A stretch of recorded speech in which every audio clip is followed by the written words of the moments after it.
So, welcome everybody. We're here live in this is South just a little Minneapolis something I wrote. at a Breonna Taylor We march. celebrate Juneteenth, the day of Jubilee, commemorating the emancipated end of chattel slavery across the United States in 1865. Yet there are loopholes embedded in modern society through racism, black oppressed economics, police brutality, and the 13th Amendment, which all resurface the underlying shadows of slavery. July 4th voices the freedom of the white man from the white man, but it blatantly exploits the significance of the freedom of the black man from the white. Almost as if this country wasn't built on our backs. Free yourselves from the delusion that America is home of the free, because until Black Lives Matter, we all are enslaved by the systematic perverseness this country has infamously established. We're done. We are done going on pretending like white America isn't smothering black America, raping us of our culture, undermining our intelligence, abusing systematic authority, and trying to forge it as the natural way of life. Economic inequality is a crime. Juneteenth is an American Independence Day, and black lives do matter. Thank you.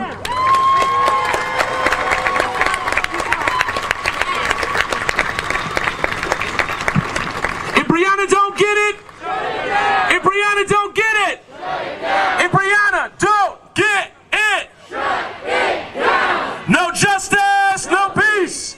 Prosecute the police. No justice, no peace. Prosecute the police. No justice, no peace. Prosecute the police. No justice, no peace. Prosecute the police. I want to call up an OG. I used to sit in coffee shops in college and hear this man just preach to students and raise young black minds, and it is my absolute honor to bring up to the mic Mel Reeves.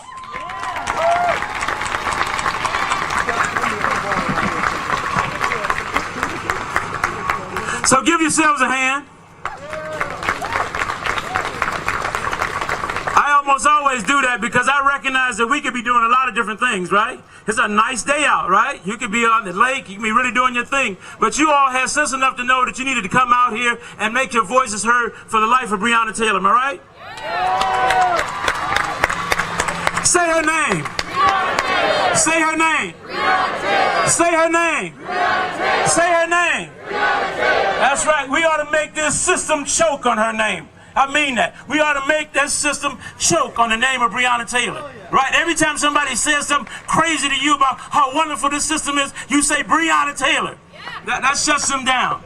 In fact, let's give a hand to these brave and bold organizers, Sister Alicia and Sister Amari, right?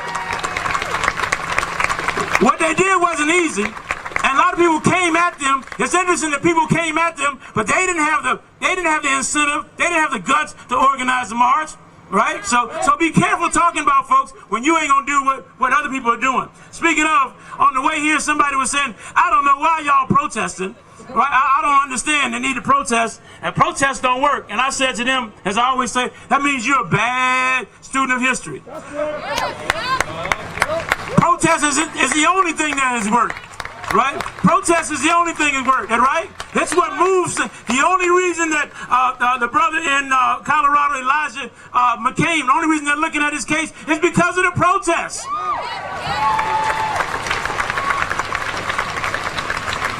The Colorado governor said as much. And you know what that tells me? If protests push them to start charging those officers, maybe we need to protest more so we don't have them killing us in the first place.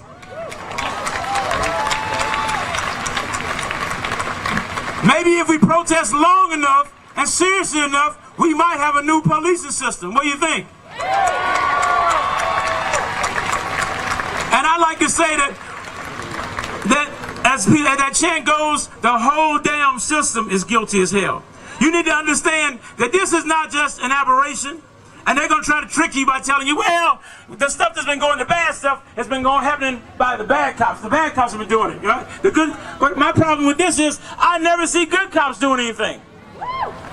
And if you have bad cops, If you ever seen a rotten apple, you put a rotten apple in the thing with a lot of other apples, it makes all the other apples rotten, doesn't it?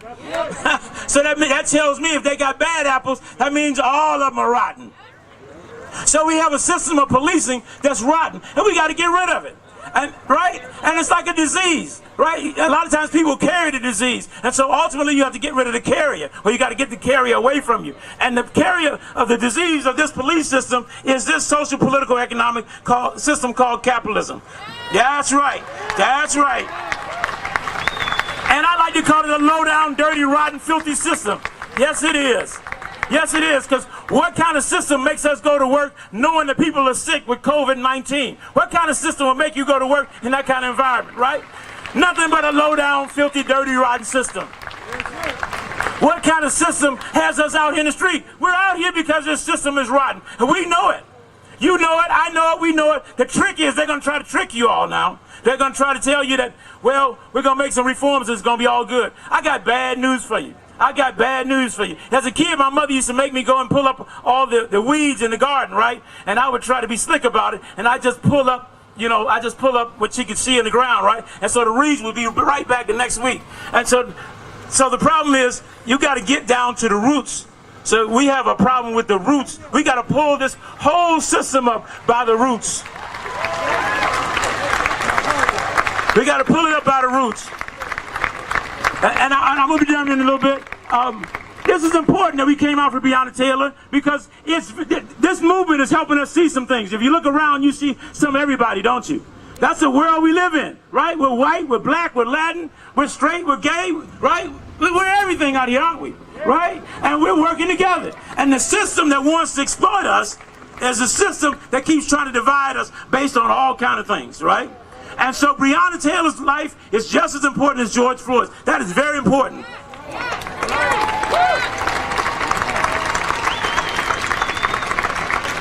We've got to cut out this foolishness of differentiating one of us from another. All of us are human beings, right? If they kill a black male, that's a problem. If they kill a black trans person, that's a problem. If they kill a Latin trans person, that's a problem.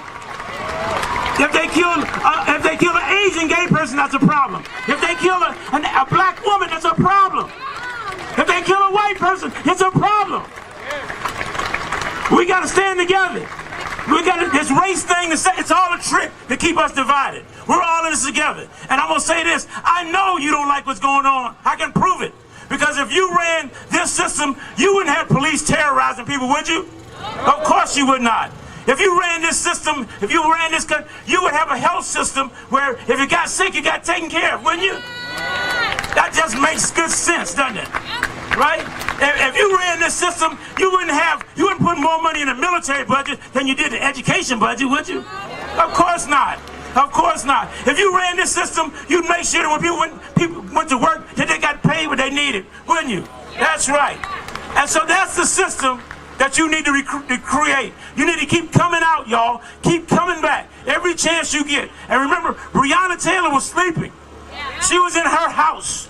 She had a right to sleep. And so what they're trying to tell us, that's why they keep killing black folks, walking down the street, right, and sitting in a house. They keep killing us in all kinds of situations because they're trying to tell us we don't count. But I'm here to tell you that Black Lives Matter. Let me hear it. Let me hear you. Black Lives Matter. Say it like you mean it. Black Lives Matter. Black Lives Matter. Black Lives Matter. Black Lives Matter. Black Lives Matter. Black Lives Matter. Black Lives Matter. All right, all right. Women's lives matter. Say it. Women's lives matter. Women's lives matter. Women's lives matter. Women's lives matter. And it's not just enough for us to say this, because you know these cops are anti-women too. That's right. And the system is anti-woman. I ain't lying. I'm telling the truth. Y'all know it is. The police, women get raped all the time. They get assaulted, and the kids sit in their offices. Right? What kind of system doesn't give women justice when they're assaulted? Ain't nobody clapping to that? Y'all don't agree? That's right. We need a just system that treats us all right. So with that, I'm gonna give it the mic, but I want y'all to know that we can win this thing. If we keep coming, we can win. Right? Because my people used to to be in chains. We ain't in chains no more. We used to be under Jim Crow segregation. We ain't under Jim Crow segregation. We still catching hell, but it ain't the hell we used to catch, right? That's right. So if you keep fighting, we will win. How long? Too long! How long? Too long! How long? Too long! How long? Till we win! How long? Till we win! How long? Till we win! How long? Till we win! How long? Till we win! All right, all right. Give it up for Mel Reeves, y'all. Watch out. All right, I'm gonna bring up the next speaker, Dajir. Give it up for Dajir. Hello, hello. Thank you for coming out today. My name is Dajir Adams, and I am a black man. And I come from a black woman, and I'm here to speak today about the importance of black women's lives and how they have been put on the back burner in the community and in the world for too long. I was born into a family of 5. My mother raised all of us by herself. Now, 5 kids by yourself, it's a lot. And throughout all that, she still taught me compassion. She still taught me love. She still taught me to respect my neighbors. She still taught me to look up, because change is going to come, because there is hope, because there is more out there. While she was going through Lord knows what. Now, this is all too common. I'm gonna pull up some notes that I have here. So black women in the community, they go through so much more than is realized by the media. While our black men are being arrested, while our black men are being killed in the streets, while there is violence going on, our black women are the ones who have to deal with it at home. They're the ones who have to explain to their kids why it's not okay to go outside wearing what you want because you could be targeted for the color of your skin. They are the ones who have to go in and fight for you when you feel like you can't fight for yourself. They're the ones that uplift you at the end of the day when there's nobody else to talk to. Our black women are the pillar of our community, and we have to start treating them like it.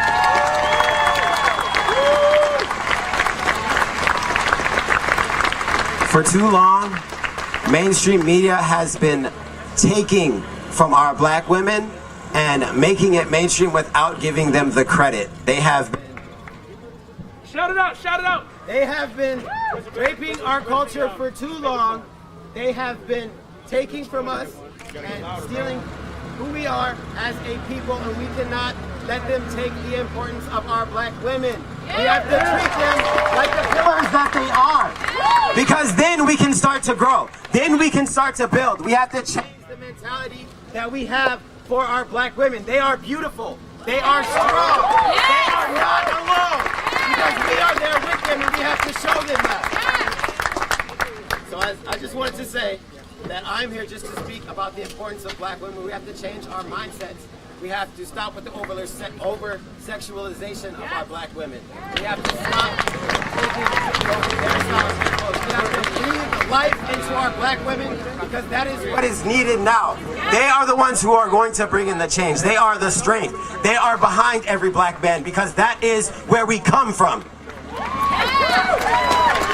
So thank you all for coming out here today.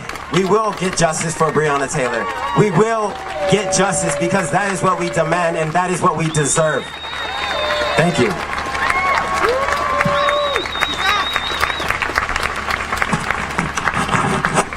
I want to announce Sunday, July 12th at 12 p.m. March. It's the National March with the Mothers. It'll gather at Dale and University in St. Paul and march to the state capitol. You want to put that in your Google Calendar. Sunday, July 12th, noon, March with the Mothers, gather at Dale and University, and we're marching to the state capitol. I don't want to waste too much time, and I want to introduce our next speaker, Ashley Quinones. Thank you, everybody, for being here today. Thank you to the organizers, because that's exactly what it's all about. My name is Ashley Quinones. My husband was Brian Quinones, who was murdered by the police here September 7, 2019 in Richfield, Minnesota. Since they took my husband, we have, all the family members have been gathering and putting our heads together on how we can impact and make some change here. So I am the CEO of Justice Squad, who is co-hosting that event July 12th, which is a march. We are bringing all the family members from across the country, the Breonna Taylors, the Rashard Brooks, the Eric Garners, the Alton Sterlings, the Oscar Grants, the everybody that you've heard and you haven't been able to hear. We are funding to bring them here to Minnesota for this march.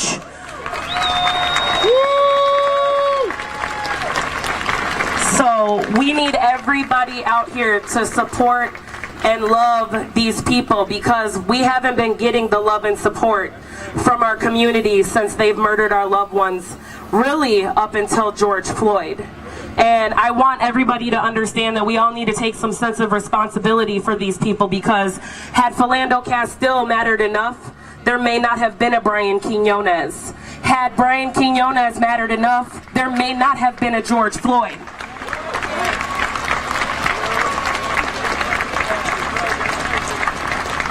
So everybody who is able-bodied needs to be out here, because we are bringing these families, because this is technically ground zero.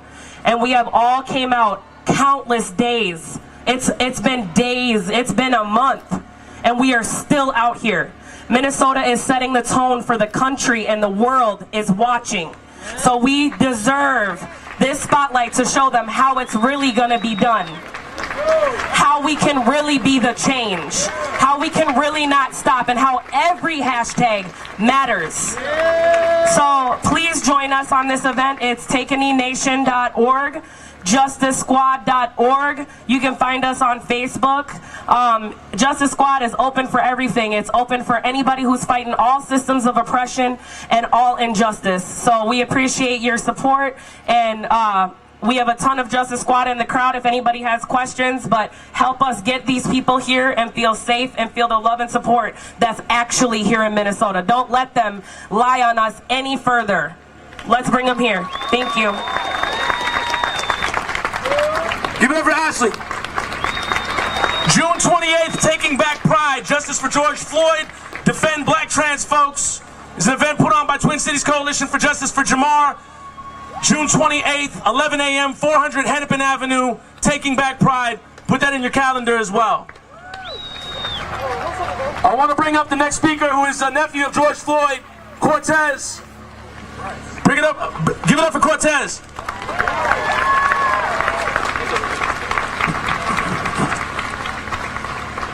Hey, I'm Cortez Rice, George Floyd nephew. I'm here to show love and support for Breonna Taylor in solidarity of my uncle George Floyd. We have official shirts and yard signs and hats back there for sale, going to the George Floyd Revitalization Fund. To buy this building we have our eye on in the works of a George Floyd museum. We are in a motion of a stop-it tour to go around in different states to represent peace and love as well. And different with here with me, I have Black Lives Matter of St. Paul, Todd, and my two boys. So I would like to say thank y'all as well for your support.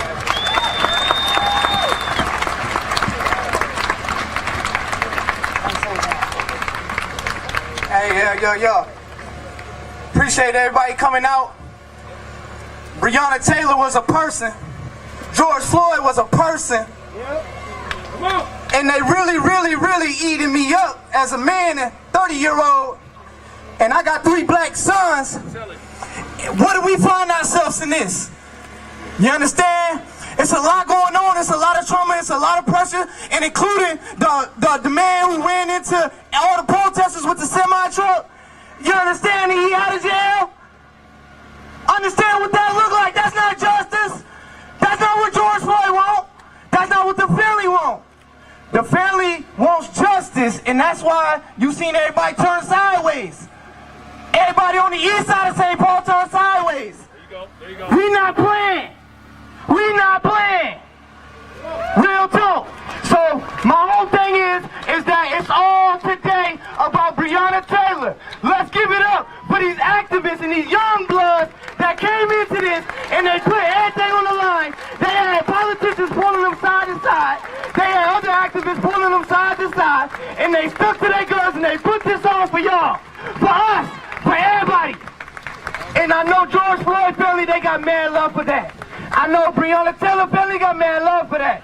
Let's keep the energy alive and let's get this energy back to the people that need it. Love.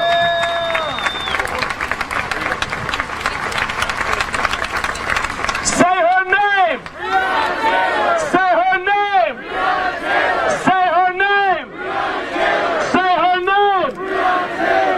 I want to talk about a few things, and I don't want to get too far off from Breonna Taylor, because there's a lot going on right now. But we need to point out that right now, we have the privilege to stand here and attend a rally.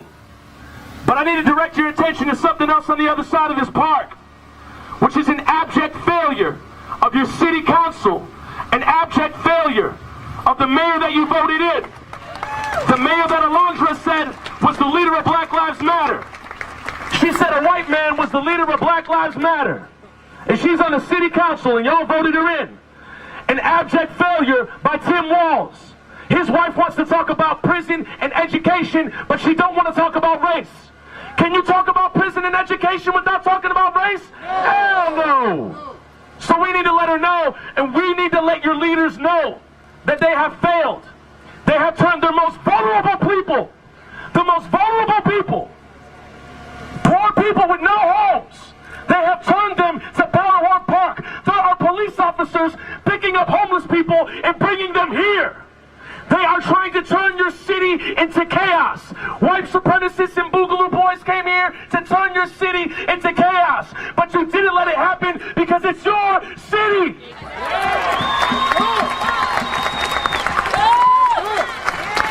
I need everybody. I need everybody.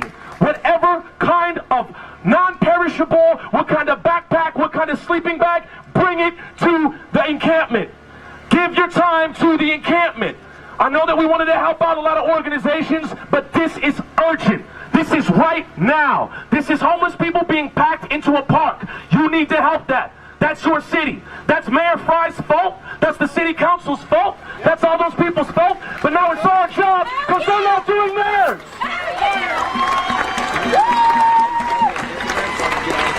And I want to say something real quick because there's a lot going down right now. There's a lot of white people in the audience, and you may feel uncomfortable. And right now in this city, we have an entire wave of men being called out for misogyny. And they feel really uncomfortable, even myself. But I'm going to tell you something, and I've told it to myself as well. Your discomfort is not going to get you killed. Your discomfort is not going to get you raped. Your discomfort is not going to objectify your body. Get real uncomfortable and lean into it, because it's going to be going on for a long time, and we're not going back. We're not going back.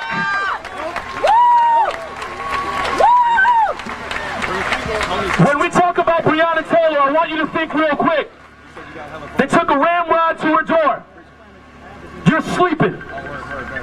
You wake up to people entering your home with guns and a ramrod. What are you going to do? What did her partner do? He got his gun. She wants to defend herself. What the police are saying is that you don't have the right. They're saying black bodies don't have the right to protect themselves. They're saying black bodies don't have the right to speak back to their teachers. They're saying black bodies don't have the right to breathe. They're saying we don't have the right to live. And that stops. That stops. And just as we talk about racism and misogyny, nobody has the permission to your body. Nobody has the permission to your body.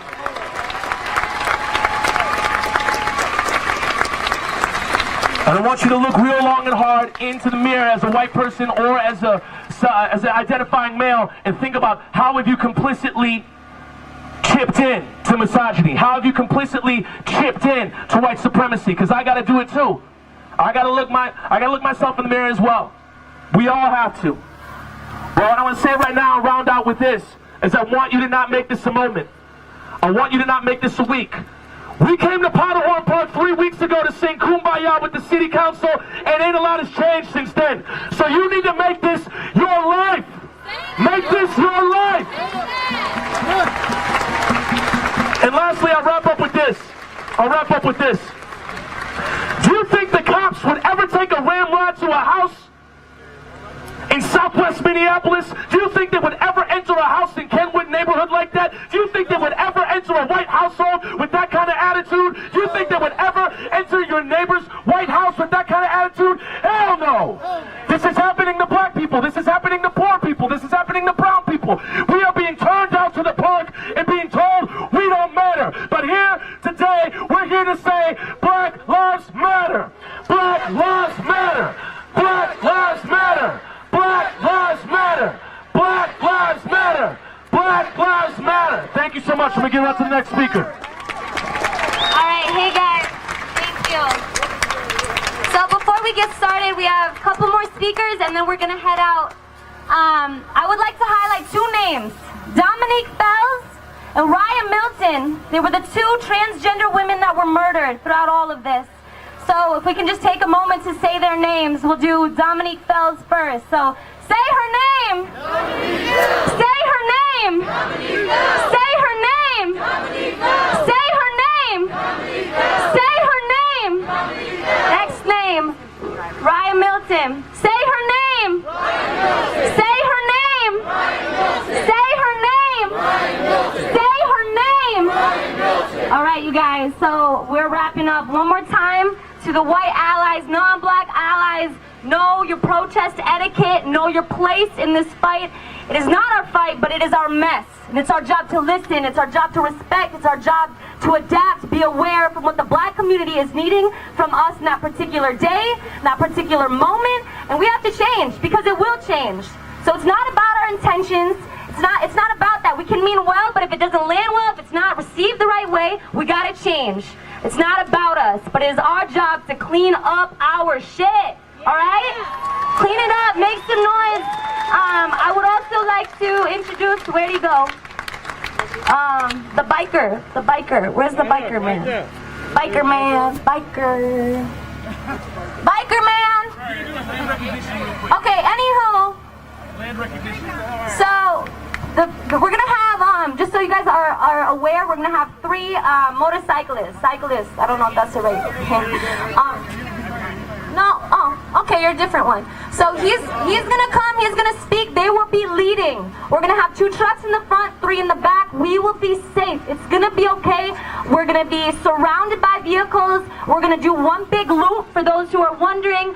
We're gonna go down here off of Bloomington, down on Lake Street, and then down on Chicago. We will end up back here. Spread the word if anyone needs rides. We have so many cars available to get back to your cars.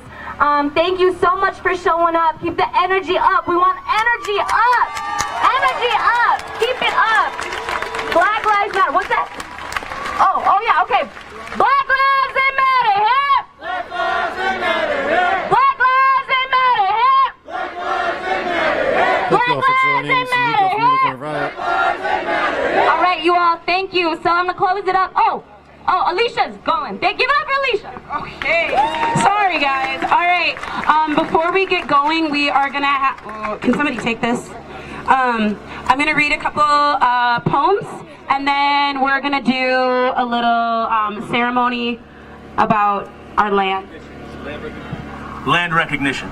Land recognition, y'all. But so we're gonna do those 2 things, and then we're gonna get going. So thank you for being patient. I know it was a long road. So I used to do spoken word poetry, and it kind of got beaten out of me as life continued, and this whole movement has gotten me to start writing again. And so I just wanted to share these 2 pieces with you.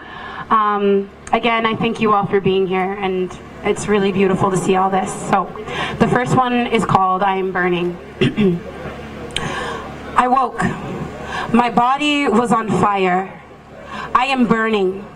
My people are burning. Our bodies used as the soil that blonde-haired, blue-eyed children have played on for centuries.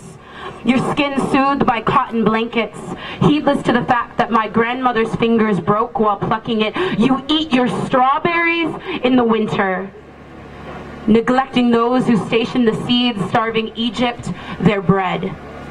I woke burning from years of wanting to be as pale as my oppressor. I woke burning because I have always known I did not belong. I woke burning due to those bleached Barbies grabbing my hair and asking me where it came from and if I grew it myself.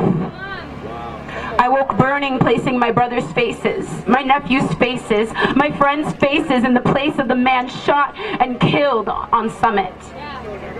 My eyes drawn and muscles muted, I woke burning with a vengeance, made convulsive gasps for hours, asking, where is my God? Where is she? I felt her whisper in my ear, release, release, release, release. My people are burning. All right, that was the first one. We got one more, and then we're gonna do our land recognition, and then we're gonna head out, y'all, okay? This one is called Daydreams. Daydreams.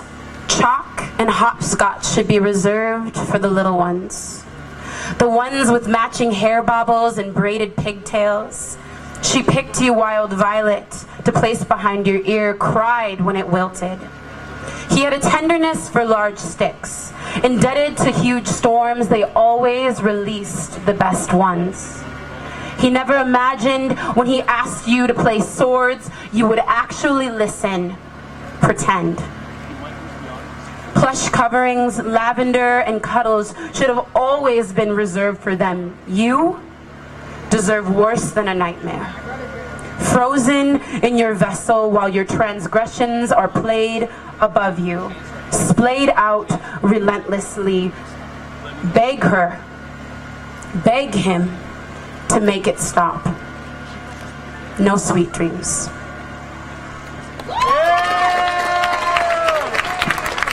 All right, I'm gonna pass the mic off. Thank you guys so much for listening. Give it up for Alicia and Amar. Give it up. Real quick, before we head out, we're gonna take about 20 to 30 seconds of silence as a land recognition that we are standing on stolen land. We are standing on colonized land. We are standing on absolutely land that's not ours. Here we go.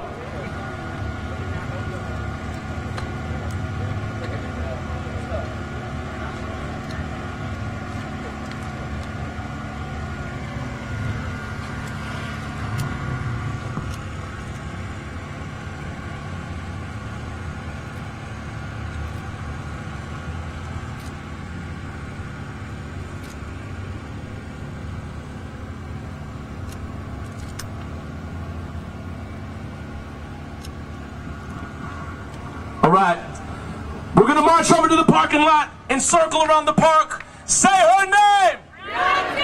Say her name! Say her name! Say her name! Indict, convict, send those killer cops to jail. The whole damn system is guilty as hell. Indict, convict, send those killer cops to jail. The whole damn system is guilty as hell. Indict, convict, send those killer cops to jail. The whole damn system. Check out Kid Drift out here streaming. What's your Facebook? It's Kid Drift, KIDDR1FT. Thank you very much. Always out here streaming since weeks and weeks and maybe before that. We're here live in South Minneapolis at Powderhorn Park. There's about maybe 1,000 people or so that are about to go on a march for Breonna Taylor. This is Powderhorn. You heard about the speaker Toussaint talking about houseless folks. Right where that building is right about where the Sheraton was, and that is a hotel that was commandeered for houseless. You see some of the tents in the distance. Right now, Powderhorn Park and other parks in Minneapolis are sanctuary zones for houseless. The sidewalk so the trucks can leave. You're gonna get behind the truck. Is what's gonna happen. Good. Thanks for coming to say something. Yeah, of course. All right, move.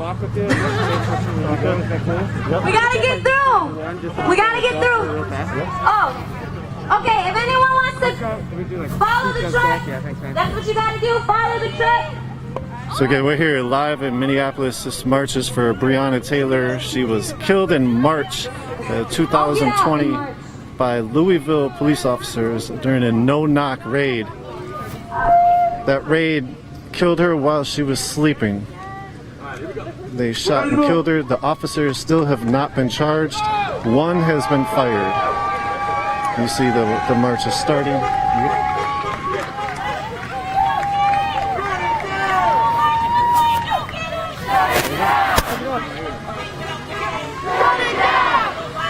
So again, we're here in Powderhorn Park.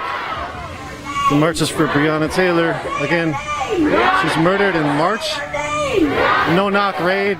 The police were looking for somebody who was actually locked up at the time. We're gonna get a little thunder in our chant. The ineptitude in the case of Breonna Taylor is startling. Because this is a little bit of a celebration too. So It's amazingly sad, startling, and an indication of the system that we live in and how broken it is, where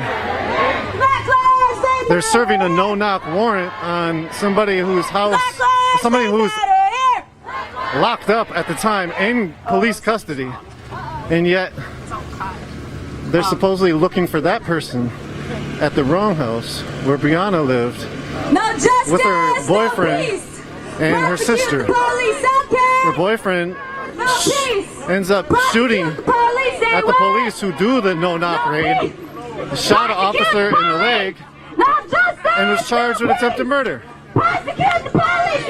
He was locked up for many months. Many months he was locked up. He's been released now, and I think the charges have been dropped. Her family still has no justice, though. Only one officer has been fired, from my understanding. Nobody's been charged. It was, again, a no-knock raid. They shot 20-some times into the house. 8 bullets hit Breonna, killing Breonna. They've tried to render zero aid.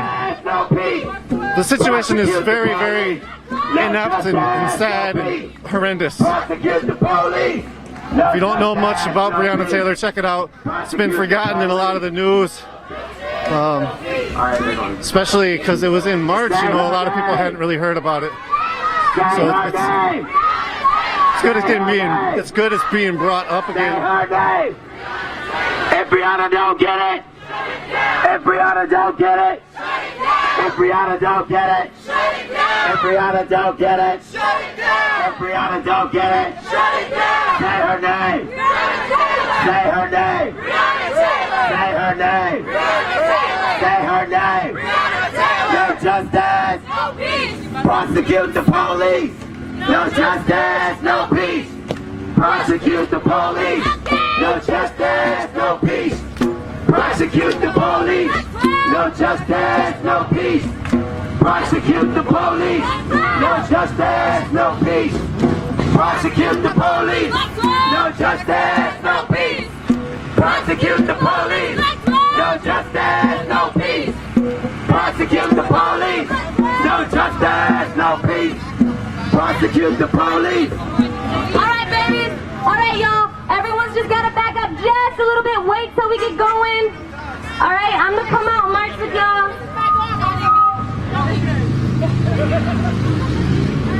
Don't forget child protection. Stop breaking up our families. Stop stealing our kids. They're killing our children. They're killing everybody. Stop it. Enough is enough. White people, white allies, let the black community do their thing. Just echo their pride. Alright? Stop kidnapping our children.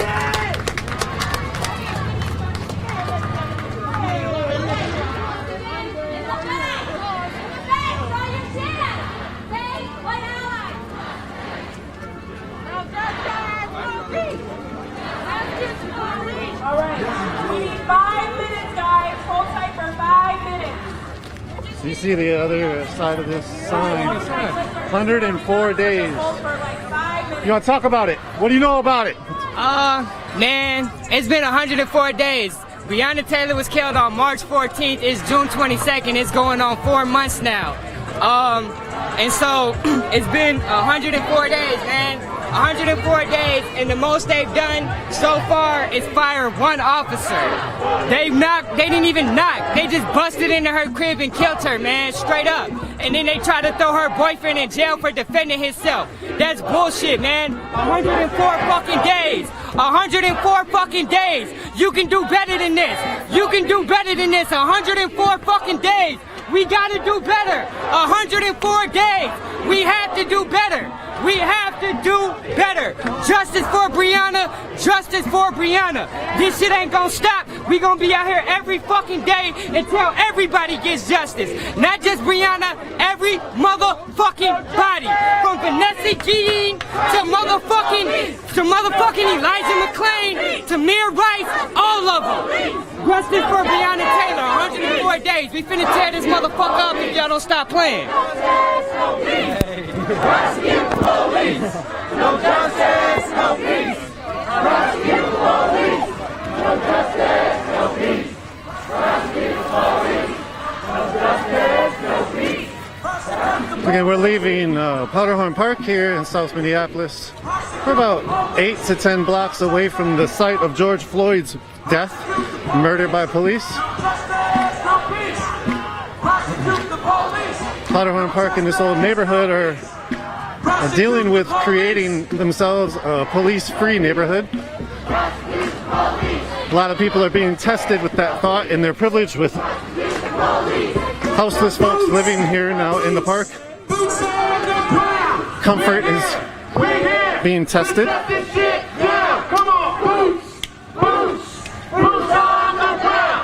This chant is originated by Kim Handy Jones, who lost her son to St. Paul police.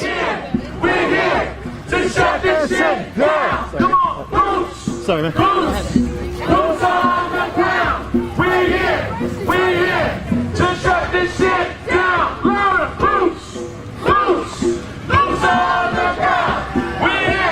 We're here to shut this shit down. Come on, boots, boots, boots on the ground. We're here to shut this shit down. Black lives, they matter. Black lives, they matter. I said black lives, they matter. Black lives, they matter. Black lives, they matter. Black lives, they matter. Black lives, they matter. Black lives, they matter. Black lives, they matter. Black lives, they matter. Black lives, they matter. A lot of people. Possibly over 1,000 here. Black lives, they matter here.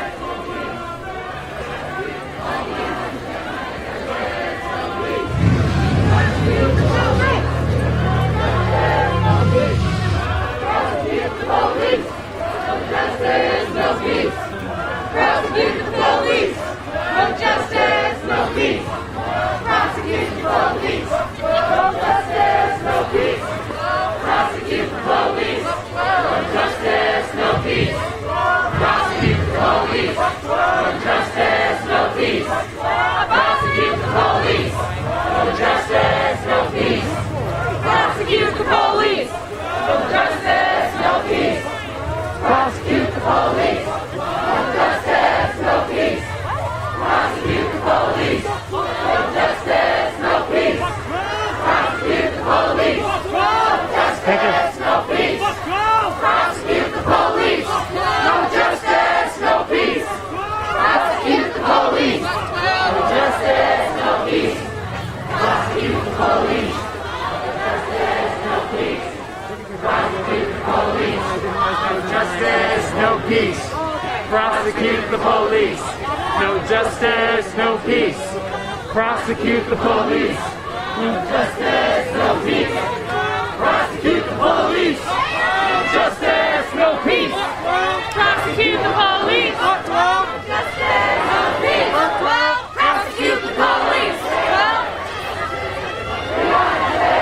Prosecute the police. Breonna Taylor. Breonna Taylor. Breonna Taylor. Breonna Taylor. Breonna Taylor. Breonna Taylor. Breonna Taylor. Breonna Taylor. Breonna Taylor. This crowd is huge. At least 2,000 is my guess. Breonna Taylor. Breonna Taylor. Breonna Taylor. Breonna Taylor. Breonna Taylor. Breonna Taylor. Breonna Taylor. Did you make this? I did. You want to talk about it? I just wanted to do something to honor a woman who'd been killed by the police, and I heard what she did. I mean, she was an essential worker. I heard that she was an essential worker. It was so senseless what happened to her, and I just feel terrible when women get killed because a lot of the time they did nothing. They had no weapons. They did nothing. And she was an essential person as well as an essential worker. So that's what this is all about. Thank you. Breonna Taylor! Breonna Taylor! Breonna Taylor! There's eight bullet wounds inside of her? That's right. That's right. 8 bullet wounds. Breonna Taylor! Breonna Taylor! It's a big art piece. Breonna Taylor! Looks like the march is still moving around. Going down to Bloomington Avenue. People are tabling here. Hey, how you doing?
Again, we're here live in South Minneapolis,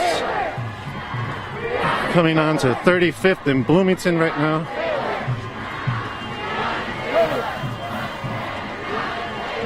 The amazing space here.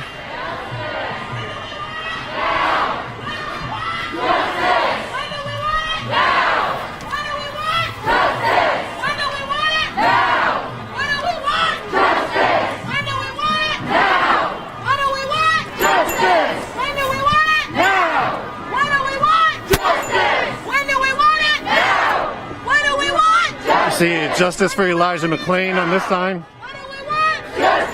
And justice for Breonna Taylor on that side. Elijah McClain was killed a couple months ago as well. I think there's a new, I think they reopened his case. I'm not sure.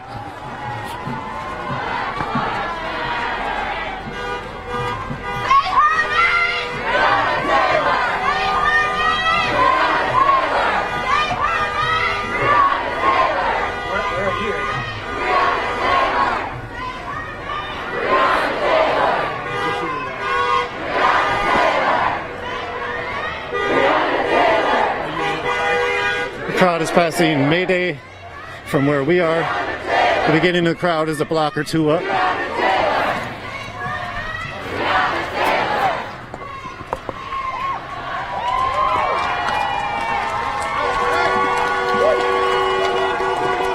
Again, Breonna Taylor, I think she was 26.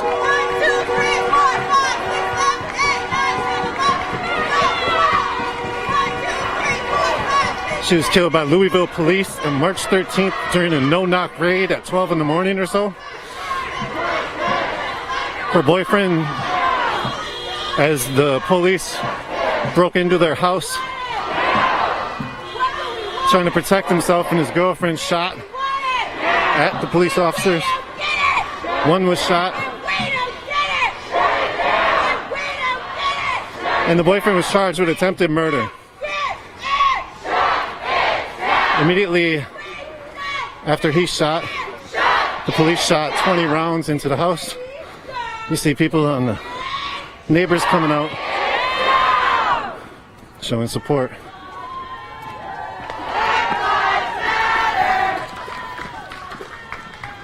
One second, I need to tie my shoe.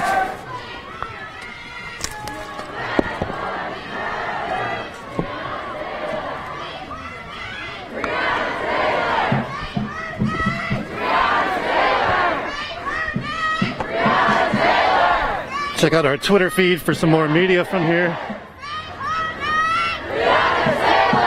UR_ninja.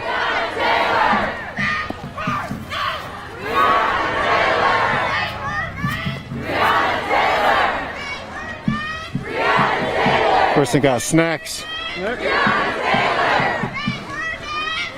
Bikers riding against police brutality. You want to talk about it? Just a group of like-minded riders looking to, fight against the police brutality. Being that force, kind of protective force, protecting protesters and things like that. Wow. When did you all form? It was like the day after the George Floyd murder. We've been kind of going around to different protests and stuff, kind of just providing a nice protective force. So how many people are involved? I would think we're up to about 125 right now, so it's growing real quick. How can people find out more information about it? It would be Bikers Riding Against Police Brutality, BRAPB, on Facebook. Facebook? Yep. Thank you. Appreciate the time.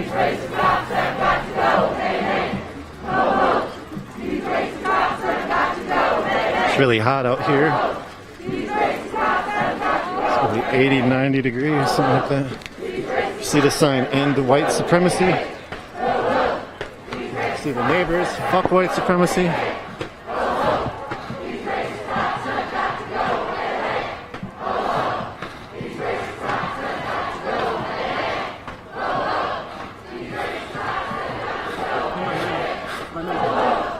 Oh, sorry. Hey, what's up? Yeah, you want to talk? Yeah. Heck yeah. What's going on? So, I'm an astrologer, and for a long time now, we've been observing the sky and the heavens. Everything that you're seeing right now is an absolute distraction. The higher powers are practicing occult magic, and this is why you're looking at a lot of the cases that Hillary Clinton's dealing with right now, with all of the Pizzagate and everything. What you're seeing is a distraction. We're seeking out minor repercussions for major things, and there are a lot of things that... Can we stop moving for a second? What's that? Can we stop moving for a second? Yeah. So essentially what's happening is all of this is a distraction for the majority of the things that we are missing out on, which is there are children in massive amounts of levels being trafficked, the grounds that are being looted in Africa. We are taking all of these minerals and resources, and now we are flying off to space, but no one's talking about that because we're here on the ground worrying about cops. And we should be worrying about who's got the leash to these dogs. We shouldn't be worrying about the dogs. They were looking at the pawns, and we're playing a massive chess game.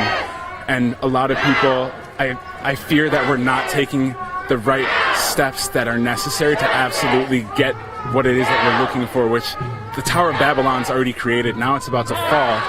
When the pieces crumble, what's going to be left? And it's really important as an astrologer, these next 4 years are going to be massive.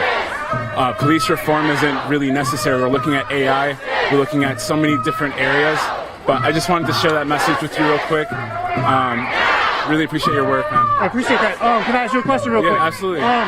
So what would you recommend that people do to focus on the larger macro scheme as you're talking about? I mean, first of all, anytime something gets fact-checked on our platforms that are run by the government, the biggest thing is that we need to really start looking into these things and spreading this information.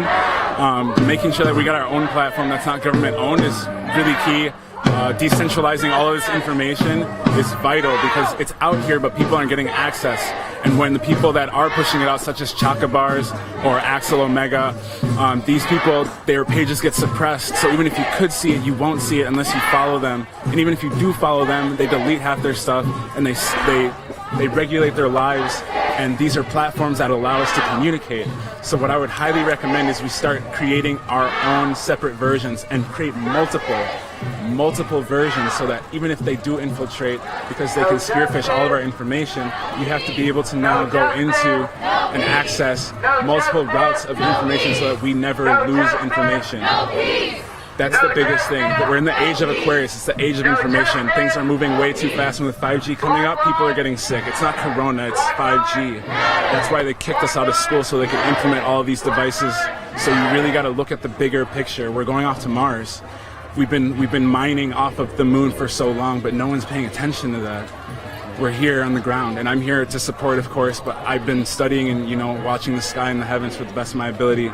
But I just want to communicate that I'm really glad I ran into you, man. Appreciate it. You have any I'm questions? Nico. What's your name? I'm Sana. Sana? Yeah. Good to meet you, man. What's your sign, bro? Taurus. You're Taurus? Yep. Yeah. Happy belated. Yeah, thanks, man. What about you? Pisces. Good to meet you. Prosecute the police. No justice, no peace. Prosecute the police. No justice, no peace. Prosecute the police. I'll try to swing a little bit further. So if you're from Minneapolis, you would know that probably about like 7 to 10, 15 years ago, there was an artist that lived in this next house, or excuse me, this next block on the corner. We used to have artist installations of metal and different art put together to represent society and some of the miscomings in society. Anyways, I miss that personally.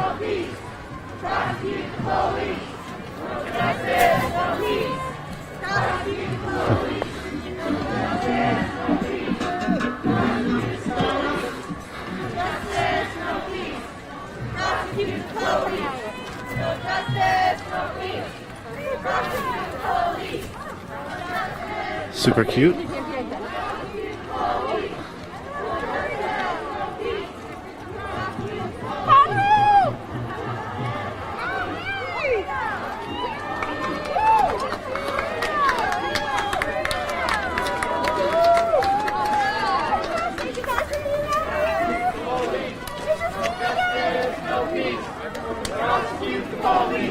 That moment when you can't hug people because of COVID. And then the kids don't really know who you are because you have a mask on your face.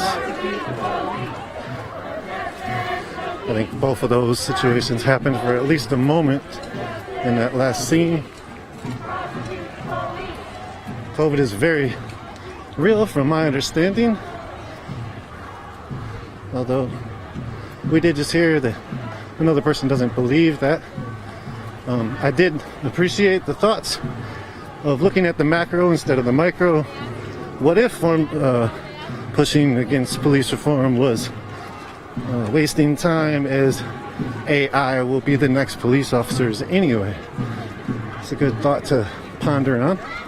I'm sure there's a lot of you out there know all about a lot of these types of things. Thought it was a good point to bring up.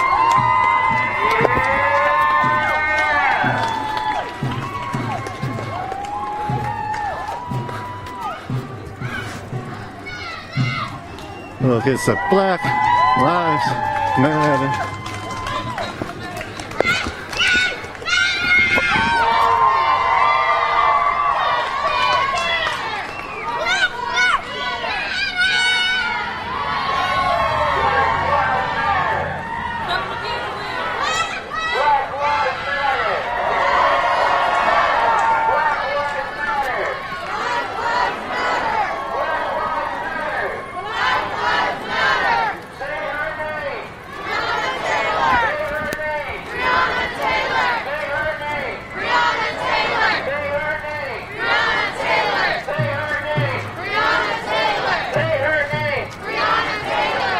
No pitching this much. It's way too far up.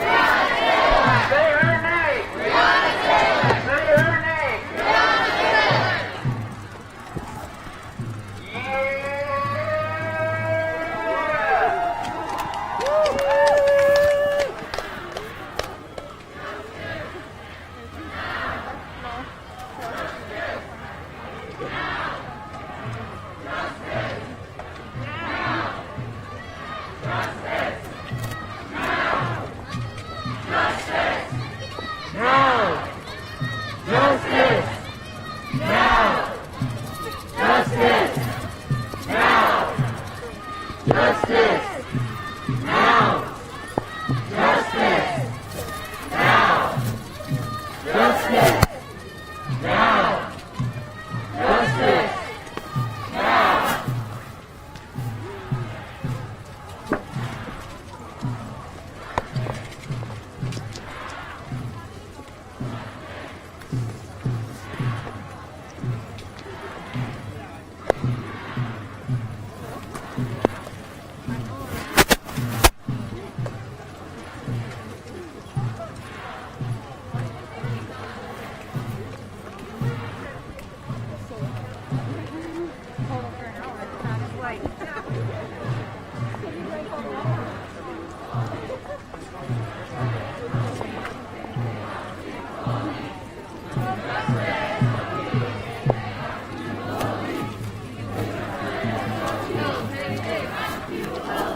talk to somebody upcoming in a short bit.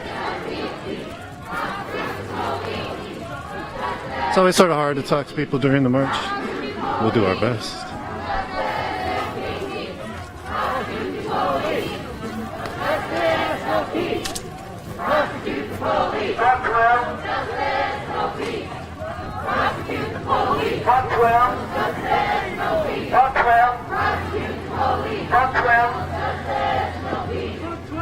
The one post office building that's still standing over south. Luckily for all the people that have their mail here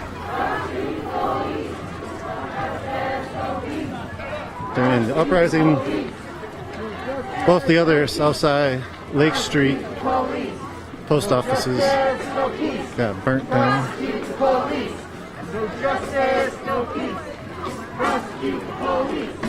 See a sign, she was sleeping. Justice for Breonna Taylor.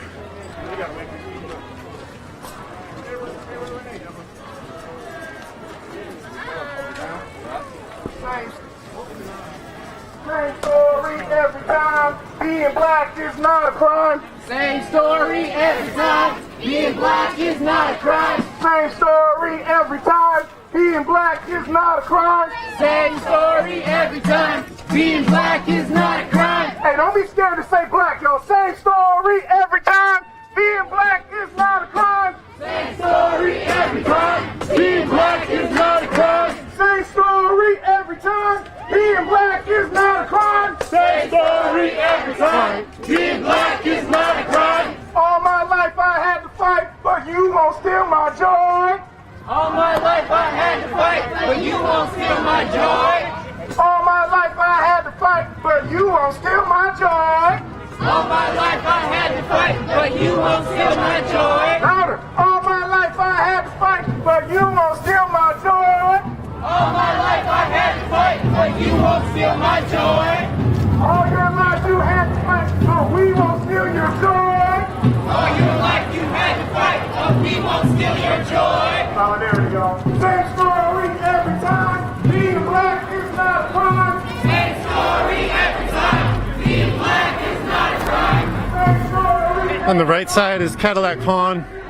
It was getting ran through by people. The owner, who's not from here, he's an outside agitator, came in and shot somebody who's from here with a bunch of kids. I think he has 7 kids. Calvin Horton got killed in front of his pawn shop.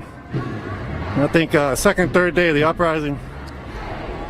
The killer, I think he is a store owner from Wisconsin. He has not been charged. He has gotten away with murder. That's Cadillac Pawn. Minnesota has a law that says you cannot have the right to shoot somebody stealing your property in an establishment. So therefore, people were wondering why the person was not charged. He was arrested originally, but not charged. It's been an influx of art everywhere on the walls here in Minneapolis. Some of it's been taken down, but some of it was just on these wood panels. Straighten up. Breonna Taylor! Breonna Taylor!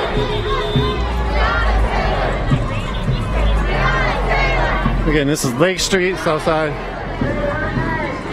Behind us, about 18 blocks, is the 3rd precinct.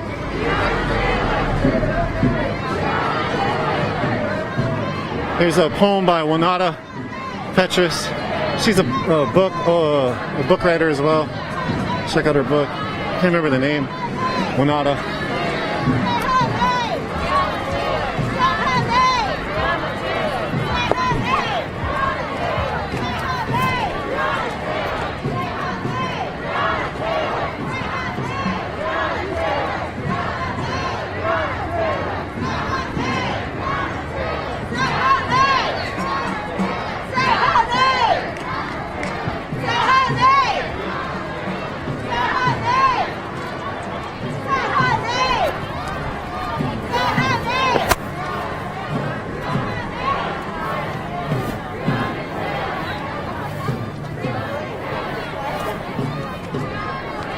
So again, George Floyd was, I think, May 26th.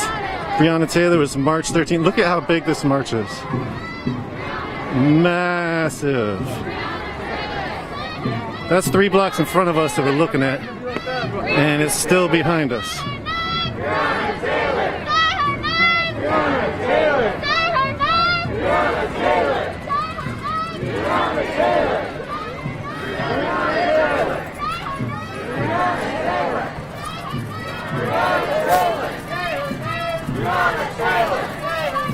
People have spread across the whole street as well.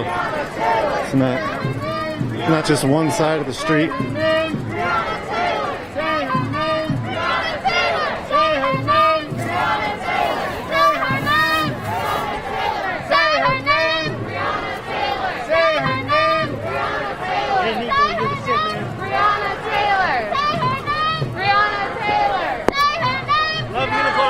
Hey, thanks, man.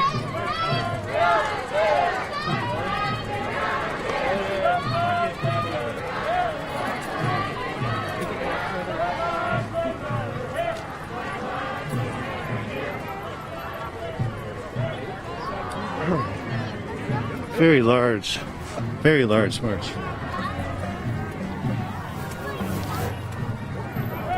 Again, this is for Breonna Taylor. She was 26. She was an EMT.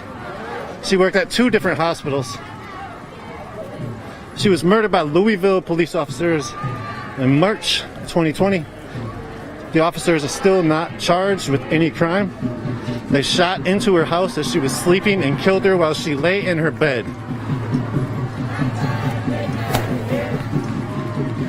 Again, the ineptitude of this whole case is startling, shocking, and amazingly messed up. It was during a no-knock raid that Breonna was killed. The no-knock raid was to get somebody for a warrant, but that person was already in jail. The no-knock raid smashed into her house with a batter ram. Her boyfriend, thinking somebody's breaking in and fearing for their danger, takes a shot at the police, who hadn't announced themselves as the police. Shot an officer in the leg. They returned with 20 shots into the house, killing Breonna Taylor with 8 bullets. They left Breonna Taylor's body to die without giving EMT support, even though she was an EMT.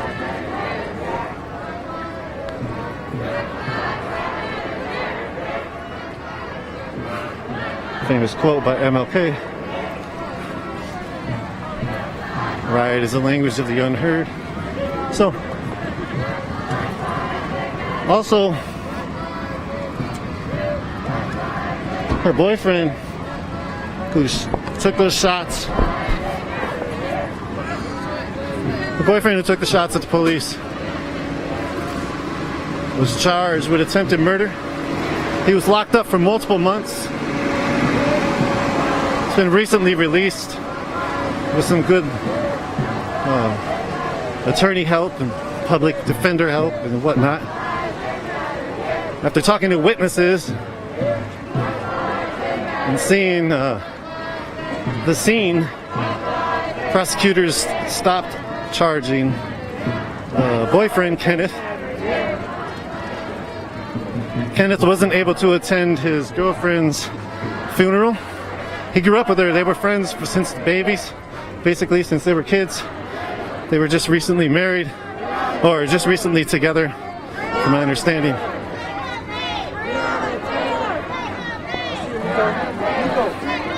Hey, what's up, man? How you doing? Long time. Wow, good to see you. Yeah, let's talk someday. Yeah.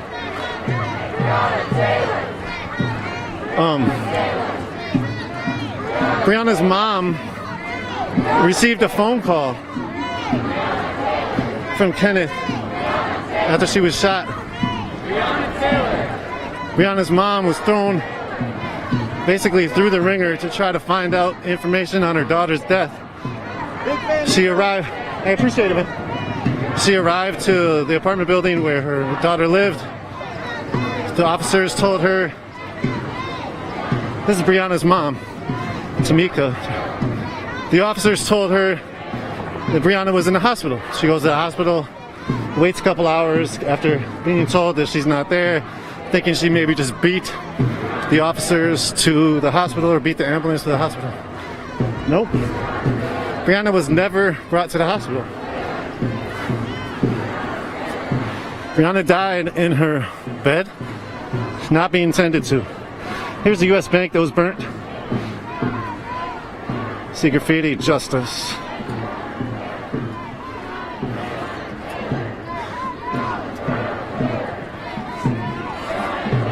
This was quite the scene over here during the few days of uprising. See no dapple, significant because U.S. Bank fund rolls, Dakota Access Pipeline, and many other fossil fuel extraction projects that are bringing quite damning results to people and communities and water and land. And building those extraction projects usually disregards all the treaties that have been signed. We already sort of know, obviously, this country was built off of chattel slavery, genocide of the indigenous lands, the genocide of the indigenous people and their lands. And these extraction projects that are fund rolled by the bank, financed by the banks, multiple of them, but Wells Fargo's, the U.S. Bank, the Bank of America's, who all sort of have a past, if you root it right, in chattel slavery as well, in the building and foundations of this country. So the banks have a lot to do with a lot of crookedness. Here's Chicago Lake Liquors. It's been temporarily closed since the uprising.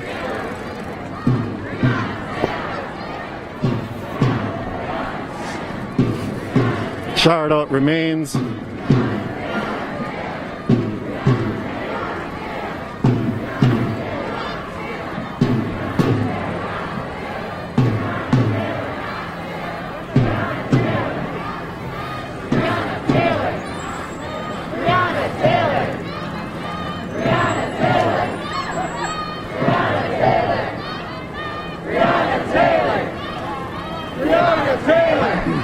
We're here on the lake in Chicago. 8 blocks north of where George Floyd was killed. Headed back to Powderhorn Park.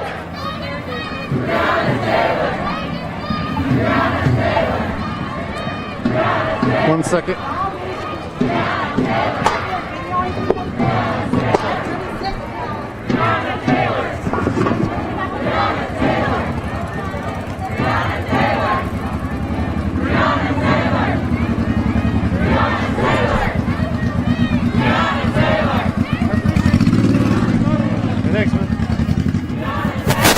Here goes the bikers riding against police brutality, BRAPS.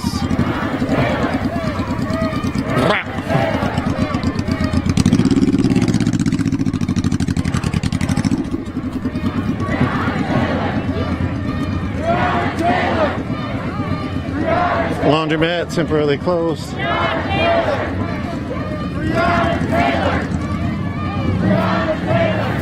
Police. There was some police in the park. These are the police, first ones that I've seen on the street.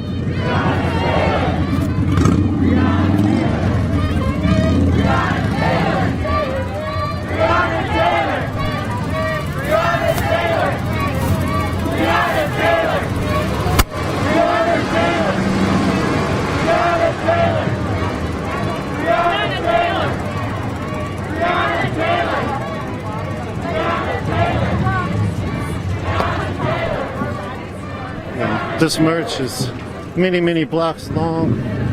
Probably 1,000 to 2,000 to 3,000 people out here. Maybe more, who knows? It's really hard to tell. But the full street was taken on Lake Street for at least 5 blocks.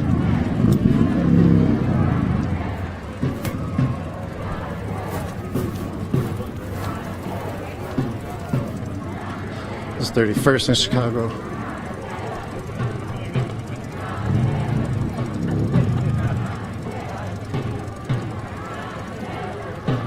Oh, that's wrong.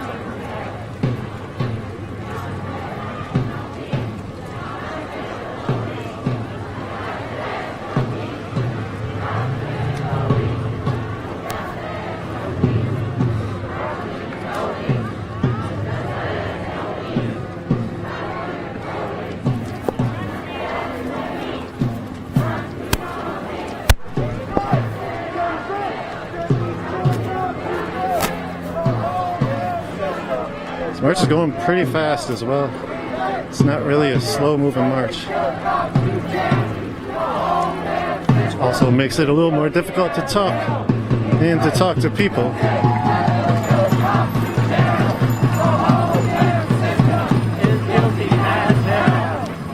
What do we want? When do we want it? Now. What do we want? Justice. When do we want it? Now. What do we want? Justice. When do we want it? Now. What do we want? Justice.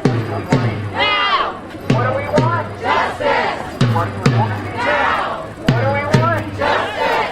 When do we want it? Now. What do we want? Justice. Do we want it? Now. No justice, no peace.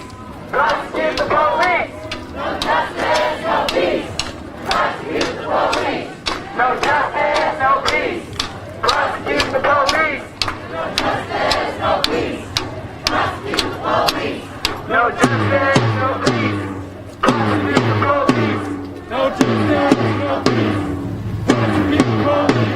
No justice, no peace. Prosecute the police. No justice, no peace. Prosecute the police. No justice, no peace. Prosecute the police. No justice, no peace. Prosecute the police. No justice, no peace. Buck 12.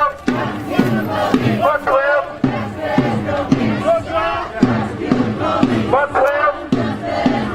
Buck 12. Buck 12. Buck 12. Buck 12. Buck 12. Around 32nd, Chicago.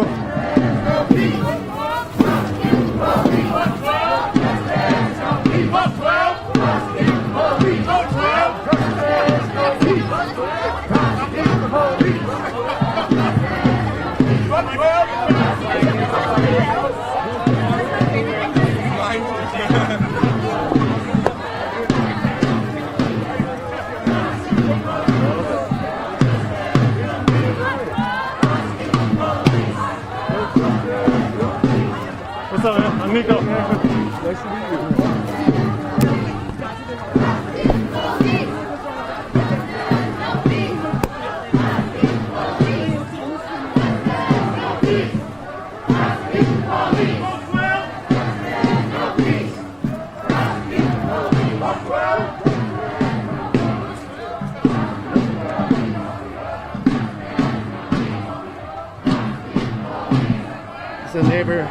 It's a neighbor's house here on Chicago Ave.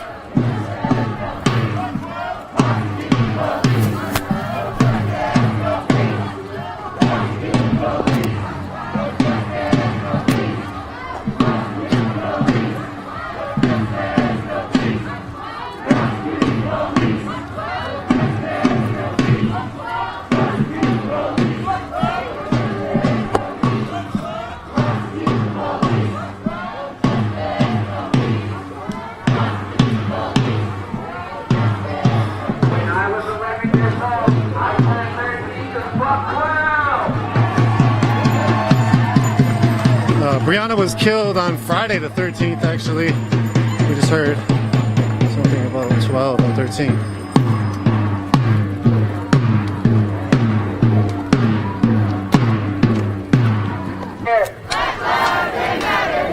Black lives, they matter here.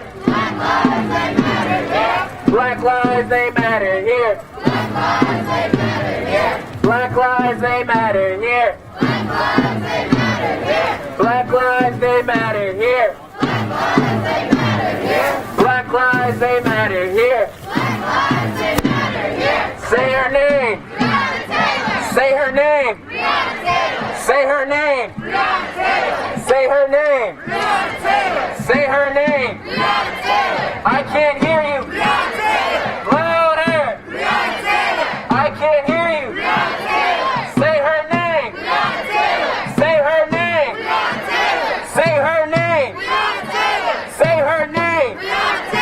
Say her name. Say her name. Say her name. Say her name. I can't hear you. I can't hear you. What do we want? When do we want it? What do we want? When do we want it? What do we want?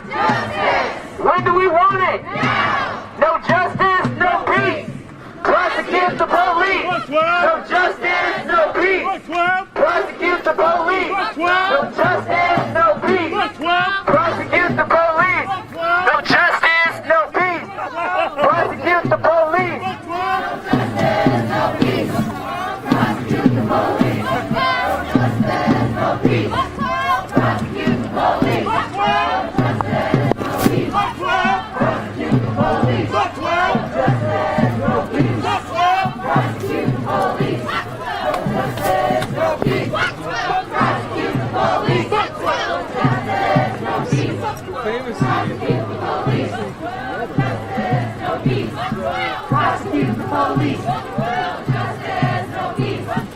Prosecute the police.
We'll talk to some folks when we get to the park. Very fast moving march. Many thousands of people. We're here on the south side of Minneapolis. March for Breonna Taylor, killed by Louisville police in March. No officers have been charged. Brought up her case a couple times, quickly run through it again. She was shot in March during a no-knock raid by the police. They were looking for a person with a warrant who was already in their custody. When they broke in, her boyfriend shot, not knowing who was coming in, why they breaking in my house. Police responded with 20 shots, killing Breonna Taylor in her bed. No officer has been charged, and one has been fired.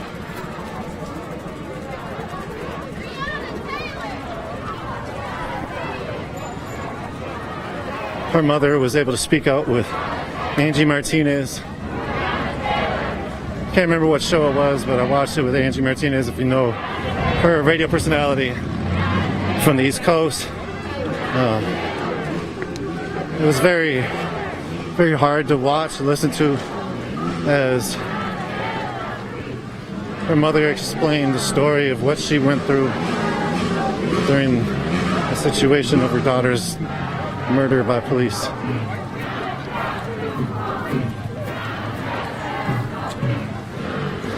But I implore you to watch that interview if you want to know more information about the situation, about who Breonna was, and about who her boyfriend was. Sounds like she was a super incredible person. Snacks.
Prosecute the police! Prosecute the police! Prosecute the police! Prosecute the police! Prosecute the police! Prosecute the police! Prosecute the police!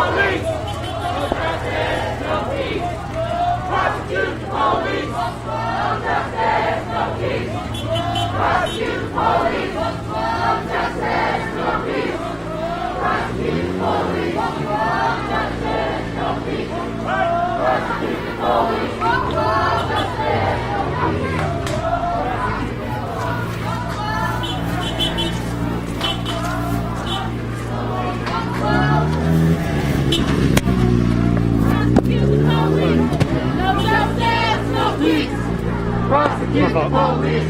No justice, no peace! Prosecute the police! No justice, no peace! Prosecute the police! No justice, no peace!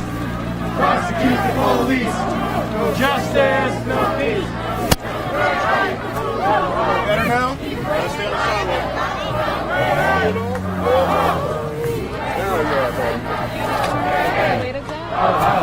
These racist cops have got to go, hey, hey, ho, ho. These racist cops have got to go, hey, hey, ho, ho. These racist cops have got to go, hey, hey, ho, ho. These racist cops have got to go, hey, hey, ho, ho. These racist cops have got to go, hey, hey, ho, ho. These racist cops have got to go, hey, hey, ho, ho. These racist cops have got to go, hey, hey, ho, ho. These racist cops have got to go, hey, hey, ho, ho. These racist cops have got to go, hey, hey, ho, ho. These racist cops have got to go, hey, hey, ho, ho. These racist cops have got to go, hey, hey, ho, ho. These racist cops have got to go, hey, hey, ho, ho. Okay. You can tell some youth led this one. It was fast. Yeah, that was fast. My goodness. Thanks for letting me chat it for a little bit. Yeah, for sure. Get some good ones. It might work out. I hope so. If not, next Wednesday too. Next Wednesday? Yeah. Hold on one second.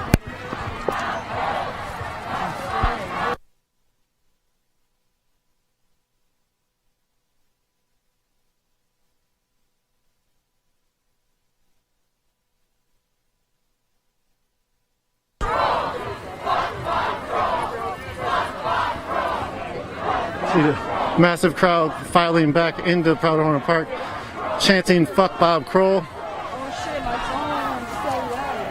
Bob Kroll is the president of the Police Federation.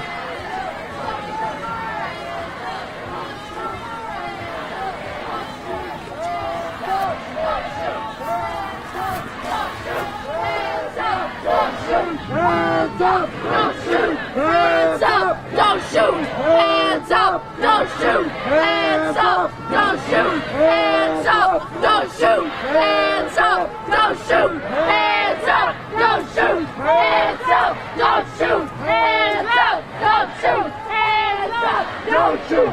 Hands up, don't shoot! So that signs everyone versus racist. There's a lot of anti-blackism from a lot of different races and cultures. People are fighting all of that. There's a recall Mike Freeman sign up. He's trying to get Mike Freeman, the county attorney, recalled. He's the one in charge of charging police officers. I think here was the gear that was talked about earlier.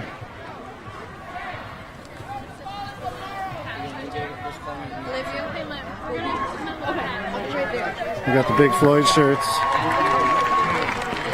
Texas made, Third Ward raised.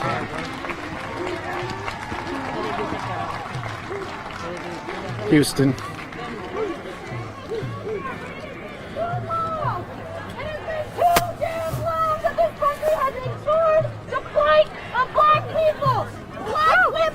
Trans people, everyone that this country has oppressed, and we are done.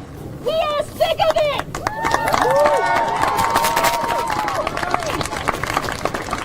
We're not going to stand for this anymore. We are going to march because there's more of us than there are of them.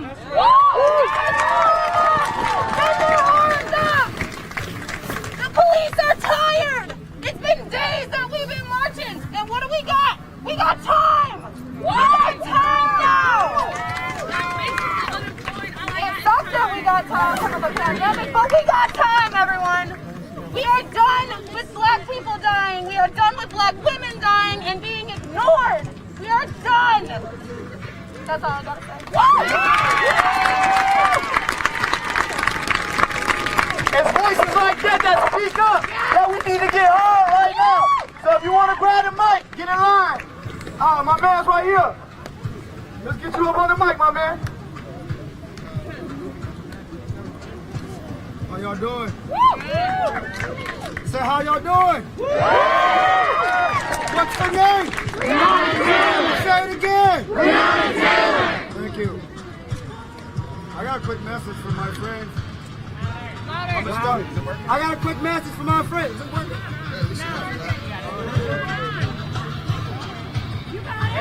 working? Be loud, y'all hear me?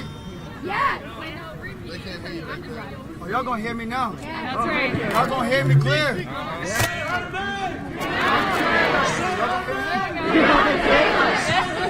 Breonna Taylor. Breonna Taylor. Take a few minutes, get the speakers to the truck. We're gonna round out with the Decided Shakur chant. A few minutes.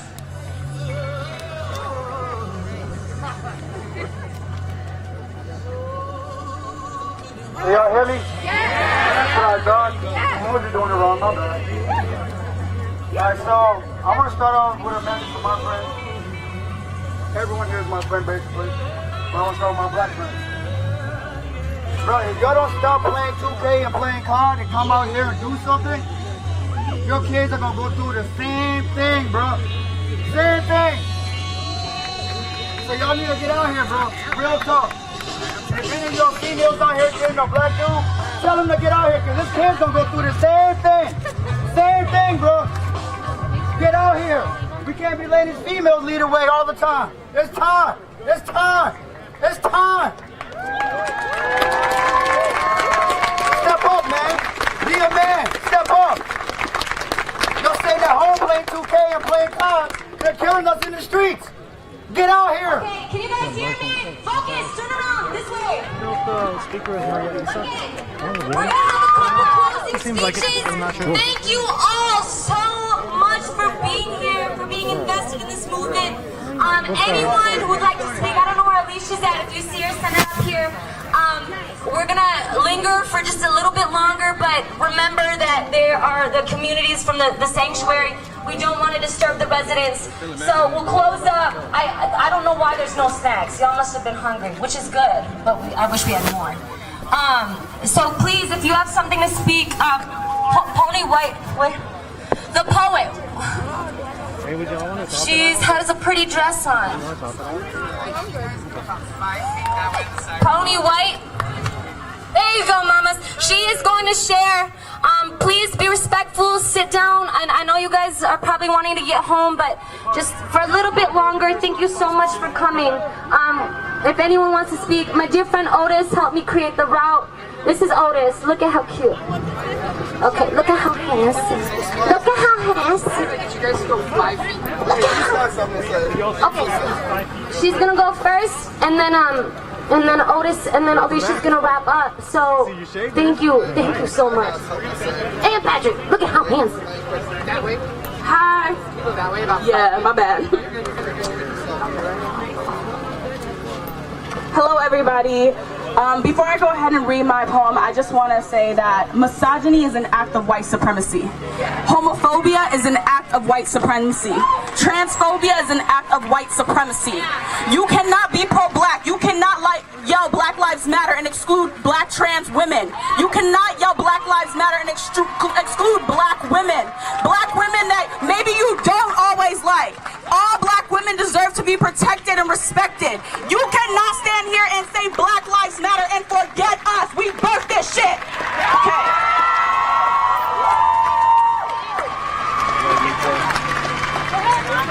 Alright, let me read my poem real quick.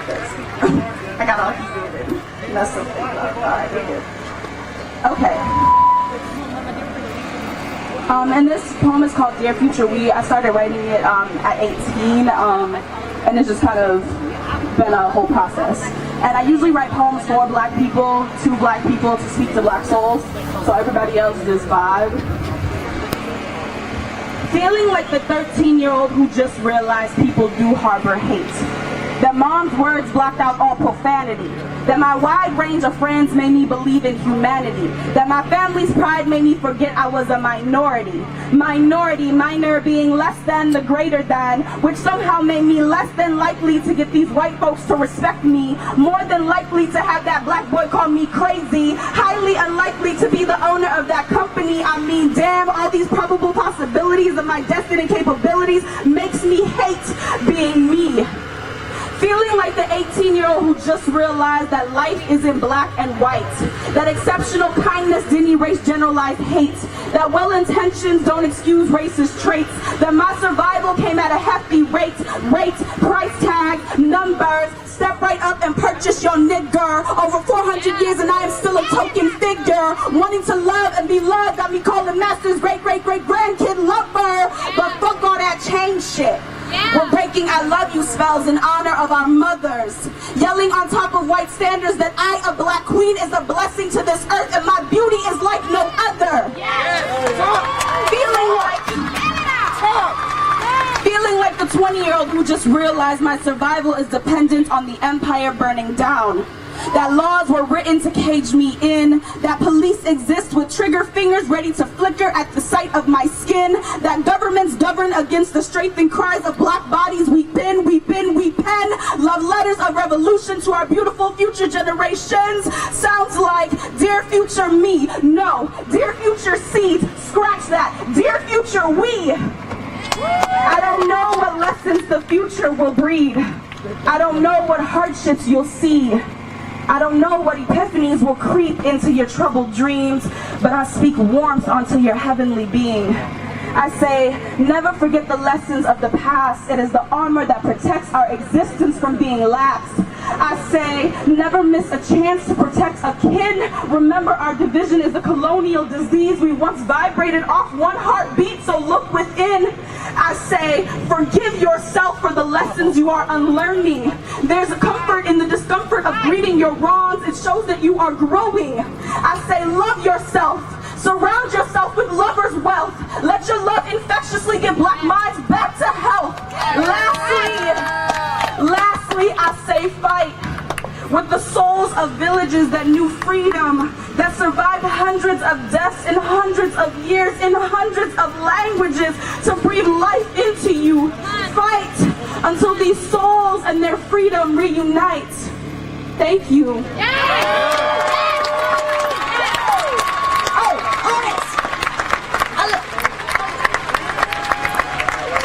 Thank you so much. That was so beautiful.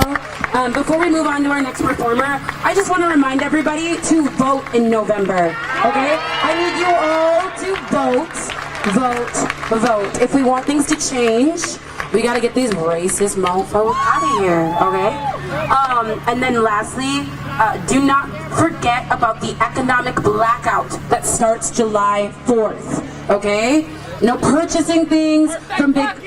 Yep, empty their pockets, okay? They speak with money, so money talks. So if we stop buying, guess what happens, right? Okay? Economic blackout, vote. All right.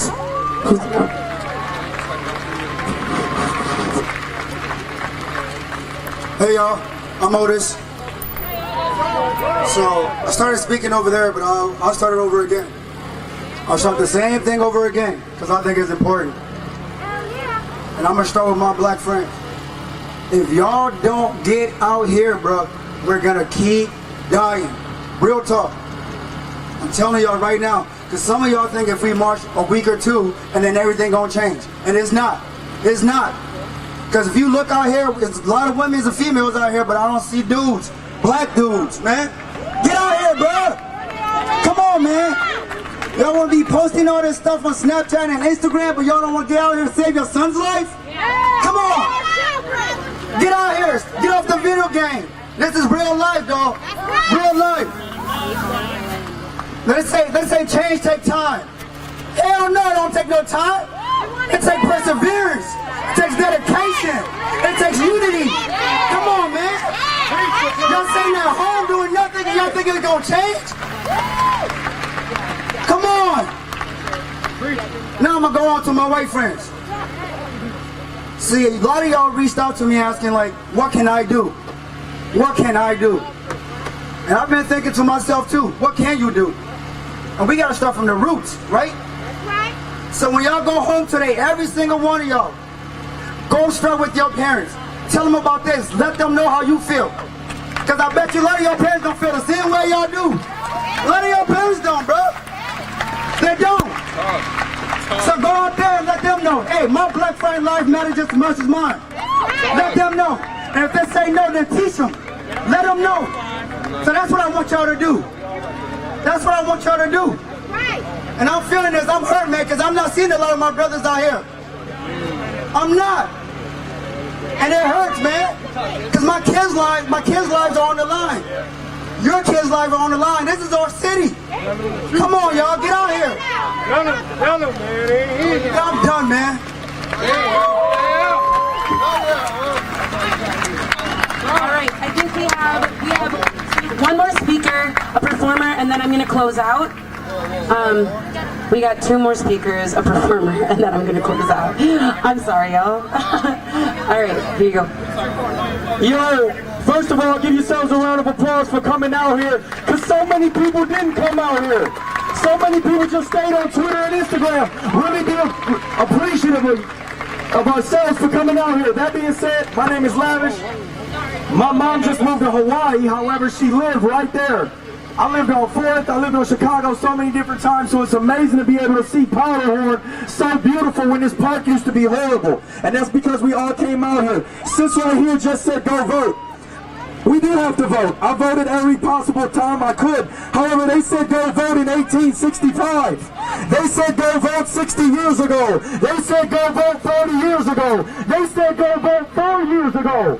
We don't have anybody in place that properly represents us to vote for. So yeah, we can vote, but we got to get ourselves in the proper position so we can allocate the resources for ourselves. Show orders. Voting is cool, but look who we got, Biden. We got Biden. Voting is cool, but we got to do more than vote. That's all I wanted to say.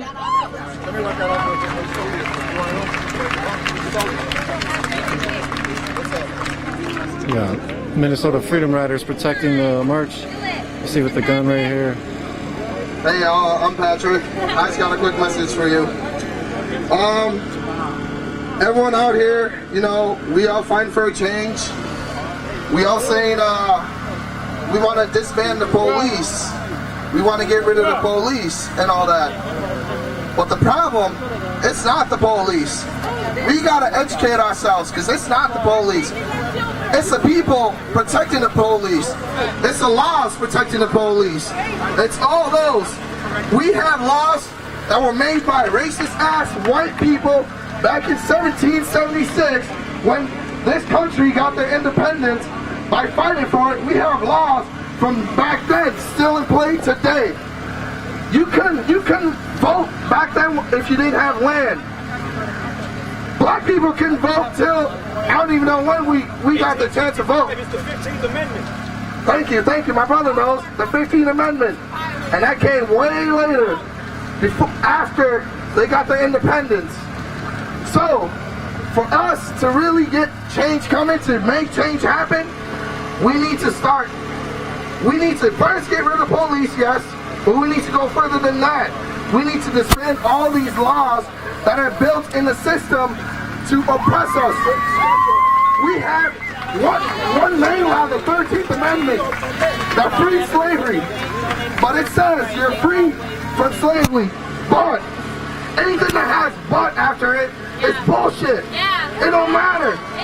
So when it has a "but" after it, but when you get arrested, when you go to prison, you're a slave again. Now, that law itself is the reason why black people are getting shot, black people are getting arrested and all this over petty shit like weed. We're getting sick. The 3 and out rule gotta go. All that shit gotta go.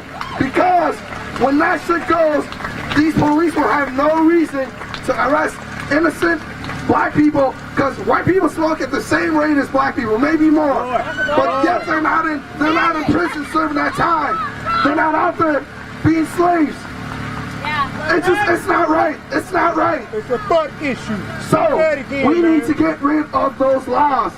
We gotta disband all that, because it's just those laws are the reason why people are getting arrested. And then one other thing we need to start looking into, people don't know this, but people can hold private investments in prison. So when people are out there holding private investment in prisons, buying up prisons, what they want to fill it up, because when they fill it up, they get more money for it. So how do they fill it up? By going out and getting lobbyists to keep these stupid ass laws still in play. So when they get those lobbyists to keep those laws in play, now the police have to go arrest black people and put them in there, so those investments are making money off of them. They're making money off of slave labor. That's what it is, slave labor. We're not free. You go to prison, you're not free. You're a goddamn slave. So all the cops are looking for are more people to turn into slaves. And that's not right. If we're not slaves, we dead. If we're not dead, we have no value in society. So we need to stop, take a step back, view the big picture. Because it's not just the police. It's the whole system that's set up to oppress. It's not, we need to, yes, systematic oppression, that's a word for it. If you don't know the meaning of that word, go look it up. Go Google it. Because that's what this is, systematic oppression. And we rise up. If we rise up and work together, they can't do nothing. What they do when the riot started, they had to sit back and watch it happen. I don't believe that the riot was the way to go, but when they started going, they couldn't do anything about it, because it's few against many. So when we all decide to rise up and truly rise up and try to make a change, they can't stop us. There's not enough of them to stop us. So we need to get all these racist ass motherfucking white people out of office and elect people that deserve to be there. Get rid of the Supreme Court. The Supreme Court ain't never did shit for us. They sit there their whole life watching all this oppression happen, and they don't do anything about it. So it's time we start dismantling not just the police, but we start dismantling all these laws. We start dismantling all the system, and we got it, and then build it back up.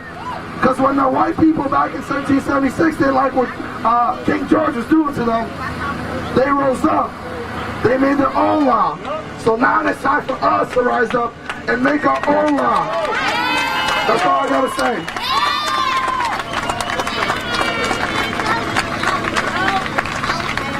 Good day, everybody. First of all, I want to say y'all look so damn beautiful out here. Thank y'all for being here for Breonna, for George, for Rashad, for Terrence, for Jeffrey. Thank y'all for being out here for our stolen lives. Now I want to say, I'm going to go pretty fast because I don't want to hold up no more time. But this must be said. I'm Ashley Breonna with Twin Cities Coalition for Justice for Jamar Clark. We fighting to get community control of the police. We've been fighting to get community control of the police out here. They won't give it to us until all of y'all come and support what we are fighting for. Now we have our weekly meetings still by Zoom. Y'all come and join our weekly meetings because we are going to have to decide what our policing, the police looks like. We can't let the mayor, the governor, the city council members decide what our police accountability looks like. We know what they're going to say it look like. They bullshit ass proposal, the holistic approach. Tell me what's holy about their asses. Tell me what's holy about the officers that killed Justin Teagan, the officer that killed Tysel Nelson, Jeffrey Smith, Philando Castile. Tell me what's holy about them. What about our public health? We can't even breathe. Y'all gonna let them tell y'all they're concerned about our public health? It's an illusion. We gonna have to make this facelift. We gonna have to decide what this looks like. If our families are stolen lives, Tashira, Ashley, Matilda, Monique, if they can't decide, if our communities cannot decide what our police accountability looks like, we might as well give it up, y'all. They're gonna tell us what we want. When they get it, they're gonna flip the script and hire somebody else to do what they're doing. Y'all gonna have to wake up. Yeah, you're gonna have to get out and vote. Y'all young people got fire out here. Hell, who wanna be the mayor? Stand your ass up. Mayor Frank, get the fuck out. Which one of y'all wanna be governor? Get your ass up. I know you can do it. I know y'all can do it. Hell, y'all don't need our old asses no more. Just let us show y'all the route to go and use y'all power. We're gonna have to get our police accountability counselors, y'all, us older people. Get it so our youth can come in with their power and their strength. They the ones got the win for this marathon. They the ones gonna last this shit out. Cause it's gonna end. This marathon gonna end. Now I want y'all to go to change.org. You type in National Action Against Police Brutality /Danette Chambers and you sign it. You share it. You give it to all your social media, your friends, your family, your co-workers. Take it to church with you, because this is a national problem. Police brutality is a national problem now. Y'all see them burning over in every other city and state. Y'all see them burning over in Finland and all over Spain and London because they support us in America. We gonna have to do the work that needs to be done. And for y'all that's saying, give the police another chance, basically that's what you're saying. Hell no! We're going to get in there and do what they're doing. I want the handbook. I want the computers, the riot gear, the vehicles. We want everything. And we're going to get in there, learn how to call the fire department, learn how to call the mental health crisis. They're not doing it, so we're going to do it. We're going to have to do it. There's no microphone. Y'all going to have to get out. And y'all need to come out the bathroom. Get your ass out the bed. Get off the game. God damn it, get out here. Because after this, if you give it back to them, you can hang it up. Your little bitty kids, they waiting on them to get out here in these streets, y'all. When they get out here, you can hang it up. Y'all do what needs to be done, because if y'all give up, and our ass is too old to help you get started again, you can hang it up. Don't hang shit up.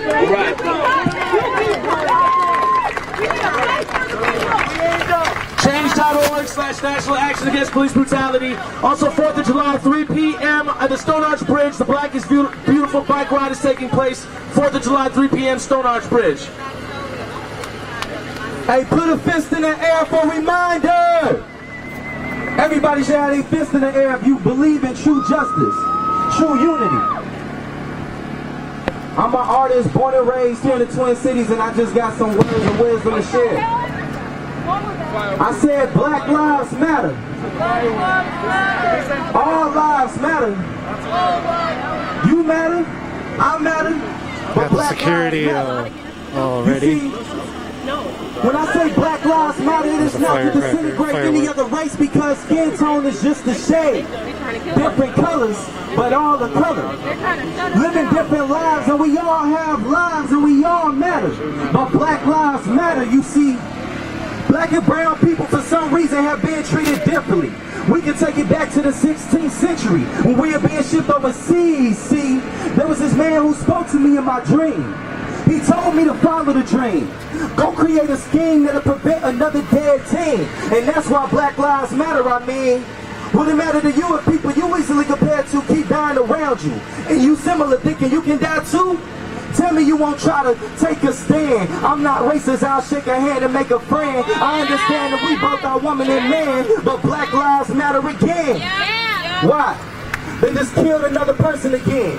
It put me in complete attack mode, ready to attack those ones who pretend we don't matter, when our lives do matter. But see, I would rather live together in peace than fall apart from hate. Though it is a shame there are many that would hate every word in this poem, I wonder why it took this long to realize Black Lives Matter. I wonder why some of my own brothers don't recognize our lives matter. All of a mentality I have to eat, even if I have to squeeze. You see, I had a scheme that the man in my dream told me to create, till I looked up and another life was being taken away, and another booked away. And that's why Black Lives Matter. I look at today and I see blinded youth, more lies than truth, all lies are truly worthy to be appreciated. I don't feel appreciated, so I gotta make a change. Well, I say again, with a raised fist and a picket sign, easily recognized with a bunch of people behind me, all agreeing to the fact that our lives are black and we matter. You matter, I matter, all lives matter, but Black Lives Matter. You see, majority of the minority either go to prison or end up being sent to the heaven's gates. I'm just trying to set the record straight that Black Lives Matter. And I see the majority would just ignore our speeches. But even though it seems that we march for no reason, you can still find me outside, even in winter season, at the top of my lungs screaming, Black Lives Matter.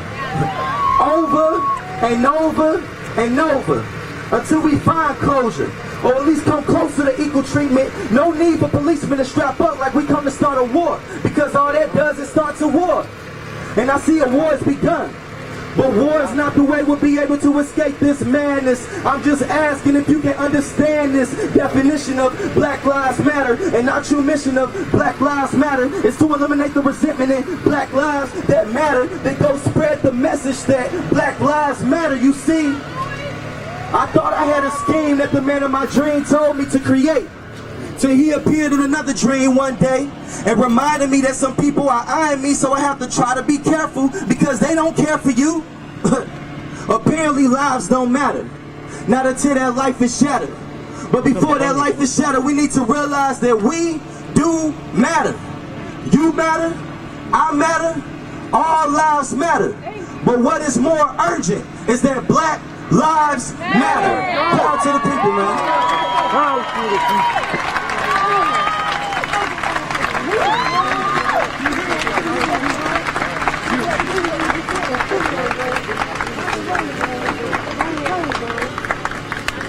Good afternoon. My name is Richard Garfield.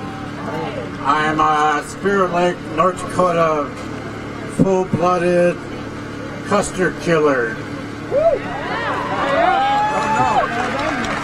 If you can raise your hand, put your hand up to the left.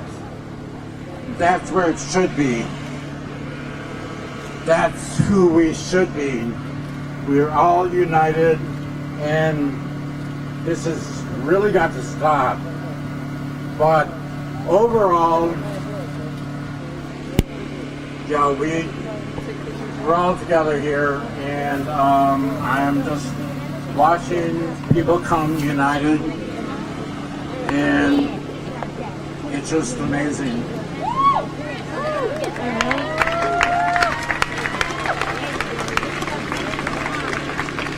I mean, it's like, here we are in Potter Run Park, where we used to have May Day Parade. We don't have May Day Parade no more. This is our May Day parade. And that's all I have to say. And keep the fight going.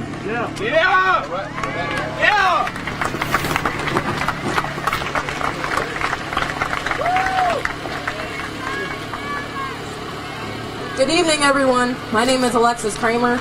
I represent an organization called Freedom from the Streets. I help the Powderhorn guests here. I actually used to work with them at Sheraton Hotel, but I help people who are experiencing homelessness, on the verge of being homeless, and formerly homeless deal with barriers to permanent housing. And the role that I do is I help people who are dealing with child protection because I'm dealing with child protection. I am all for supporting police brutality, but like everybody else said, we need to address all issues that are going on throughout the United States. Not just police brutality. They're not just the problem. It's the whole system. We need to talk about child protection stealing our kids.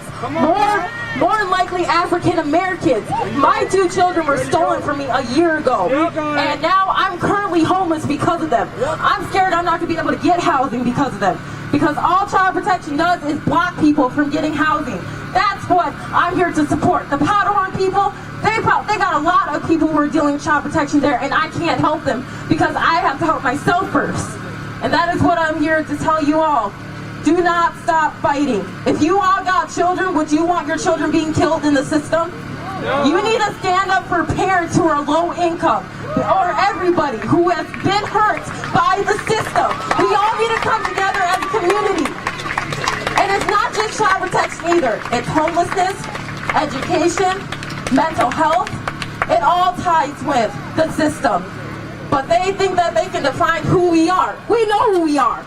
We ain't aggressive, we ain't abusive, we're not alcoholics, we're not whatever they're trying to throw at us. We are black people and we are proud of it. And even if we're not black, we're people of color. We're all different races, which is beautiful. And there should be no reason that black lives are being taken. So power to the people, I love you guys, I support y'all, and I will be here 100% for all y'all. All right, we are gonna close out. Me and Amara here. Amara's gonna go first, and then I'm gonna go last. And that's what's happening. Quick announcement. Does anybody know who Isaac Aiden is? Isaac Aiden was murdered by the cops almost a year ago in Eagan.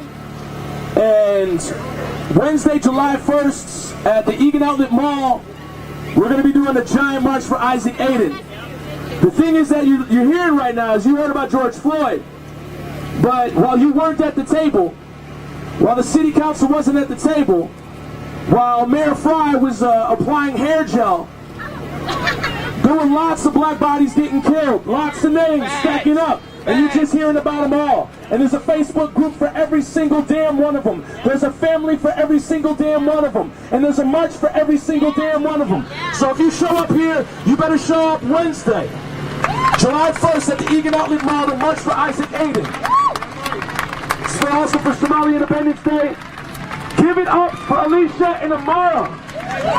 They just made it beautiful here. Amara's gonna round us out. Here we go. What? I got it. Okay, all right, I'm gonna close off. First of all, thank you. 5:30, by the way, 5:30, what, Wednesday? Wednesday, July 1st. July 1st. Once again, thank you guys. I mentioned this earlier, and I'm gonna say it again. Personal change to my white allies, my non-black allies. Personal change is permanent change. Right here, we're in a community where it's easy. It's easy to march, it's easy to be here. What is hard is when we're going out. I'm talking to white people right now, non-black people. What's hard is when we go into our communities where we're safe. That's what's hard, to have those different conversations. To volunteer, that's another thing. We gotta volunteer. We want to talk about a movement. Movement isn't just here. Movement is volunteering. Movement is stepping up. Movement is conversation. Movement is voting. Movement is researching. educating yourselves, it's listening, it's respecting what black people are needing from you in a particular day, in a particular moment, because it changes, and it will change. It's our job to respect, it's our job as allies to listen and adapt. Once again, personal change is permanent change. Thank you all for coming. One more thing, as you're exiting, try to go up this way. Alicia's gonna close, but do not avoid the encampment here, like entirely avoid them, okay? Alicia, I could not do this without you. I'm simply just leave this. Like that.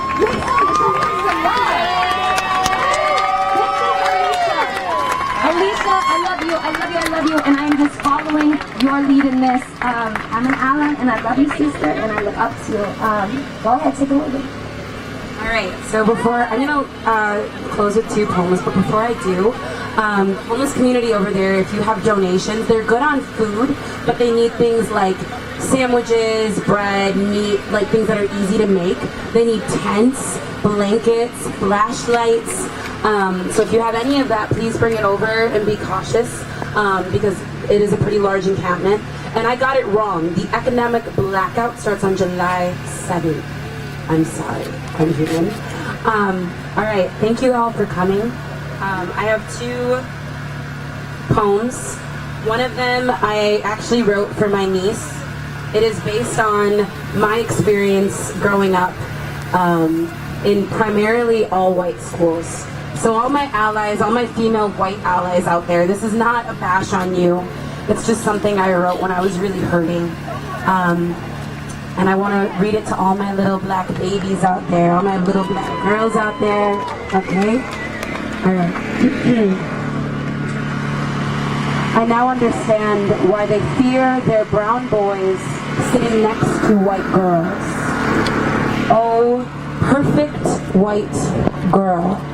Hallucinations of mixed babies, pomades, curl creams, and hair taffy in their search bars.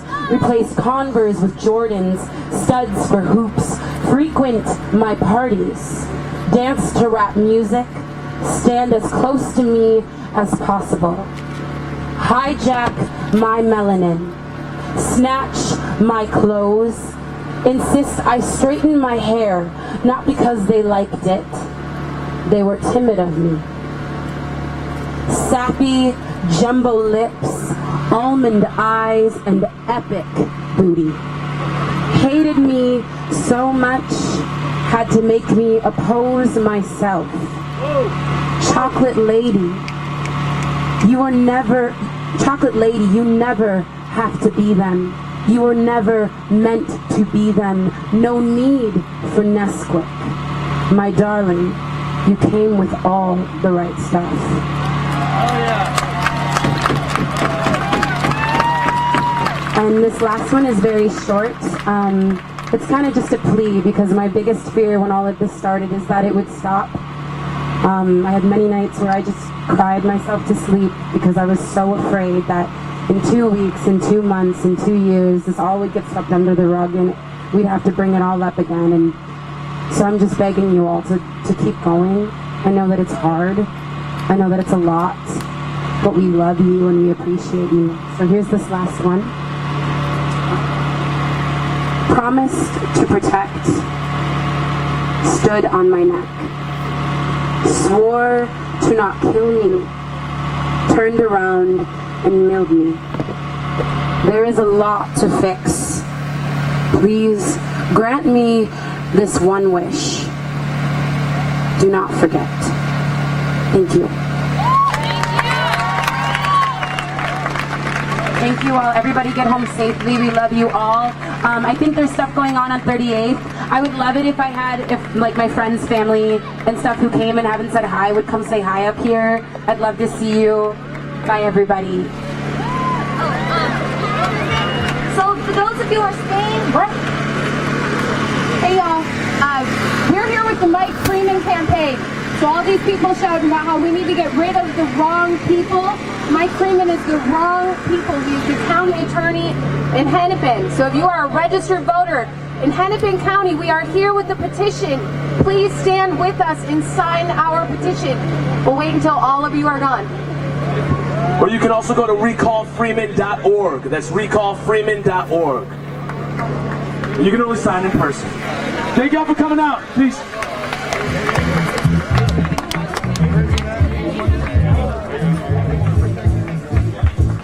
Gentlemen, how are you all? What's up, man? How you doing? And thank you for spending that time that one time. Hey, all love, man. Thank you for blowing us up like that. Yes, sir. Can I video you all right now? Yeah. Minnesota Freedom Fighters. Thank you. Oh, they're actually talking about. We couldn't do this without them. One last thing. We just want to invite everybody. Hey, how you doing? What's up, bro? Hey, so today you all helped on this march? Yes, we did. We can go down here. Let's go down here. People only. It's our healing space. We're going to guided meditation. We're waiting for more. We gotta get them home. I'll let you get a picture and then we'll stop. We deserve each other. We deserve protection, and we deserve a safe space that's just for us amidst all the chaos. Inspired by our moratorium. Salute. Thank you very much.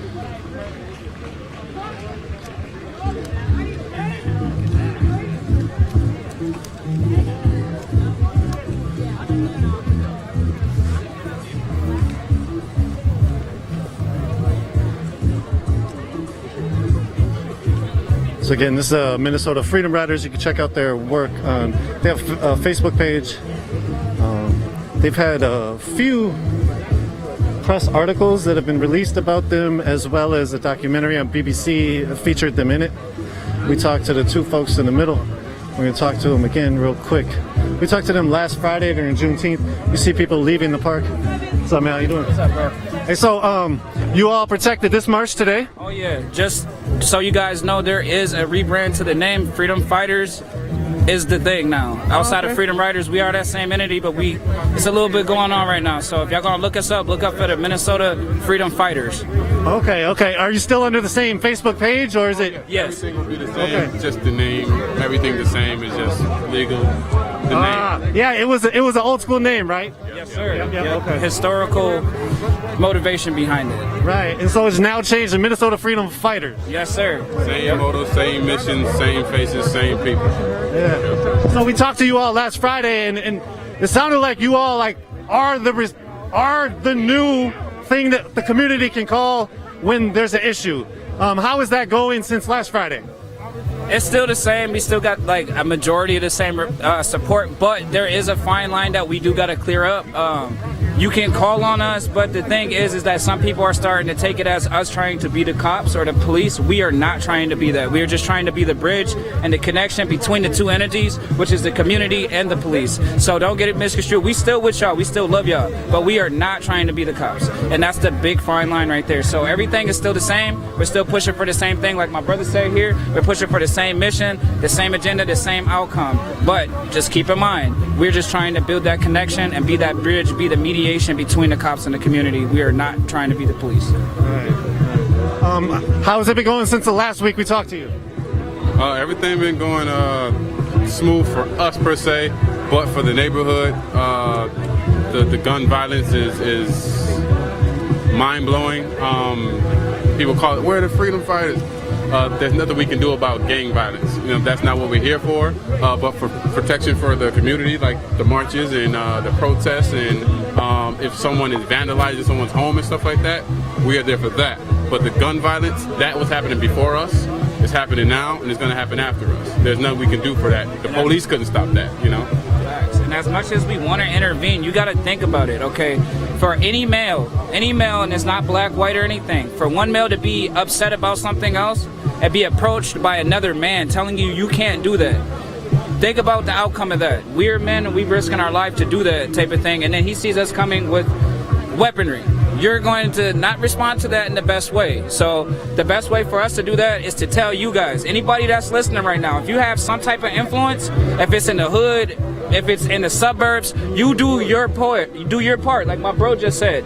Use your voice. If you got anybody that's underneath you, that's looking up to you, you breathe on them. You tell them, y'all, look, this is not what we need right now. You do your due diligence. That's the best way you can help us out. And if we all help each other out, then we all move forward in the right direction. I'm glad you all brought that up. It's been a lot of talk, a lot of things happening on north side, especially south side too. Is there an answer to you all? I know you all are saying like that's not your real your niche right now, but besides what you're saying right now, which I heard, if you have some influence, speak out. Is there anything else you would want to say in regards to the community violence that's happening? Yeah, all my homies, y'all know, y'all see me in the lows, the highs, everywhere where you at. Do what I just said, bro. Literally, because right now we need all of y'all. We need your wits. We need that vigor. We need that fearlessness. You know, we need that tenacity. Use it for the right reasons, bro. Ain't nobody on that. And if we can get if we can count on y'all, then y'all can count on us to do our part. Legitimately that. I would say, far as for the brothers, you know, Black Lives Matter. So when you scream Black Lives Matter, make sure it matters within ourselves. And for my white brothers, I would say, if you are screaming Black Lives Matter, use your voice. Make your voice known. Say it in your family. And for the politics, you know, if you in the politics, fight for what's right. Stop fighting for what makes the most money and just fight for what's right. And I feel like if you're a black-owned business or if you have any kind of authority in that, let's get our brothers off the streets. We got to give them something to do other than be on the streets all day before we ask them, can they come off the streets? I mean, that's first and foremost. We got to give them something to do with their time. Because if they just got time, they're going to find trouble. Once they find trouble, they make trouble. So it's the same thing. Is there an avenue for some of the people? Oh, go ahead. No, I was going to say, and then on that note, too, to the older brothers, reach out. The best way we're going to get them out of that is for y'all to literally express and tell them that backstory, that past, who you used to be. We already know who you is now, Mr. Big Baller. That's not impressing nobody. But reach out to them. Do y'all part as well as that. That's all I had to say on that note. Is there an avenue for people that are hearing this to come join you all or learn more about you all?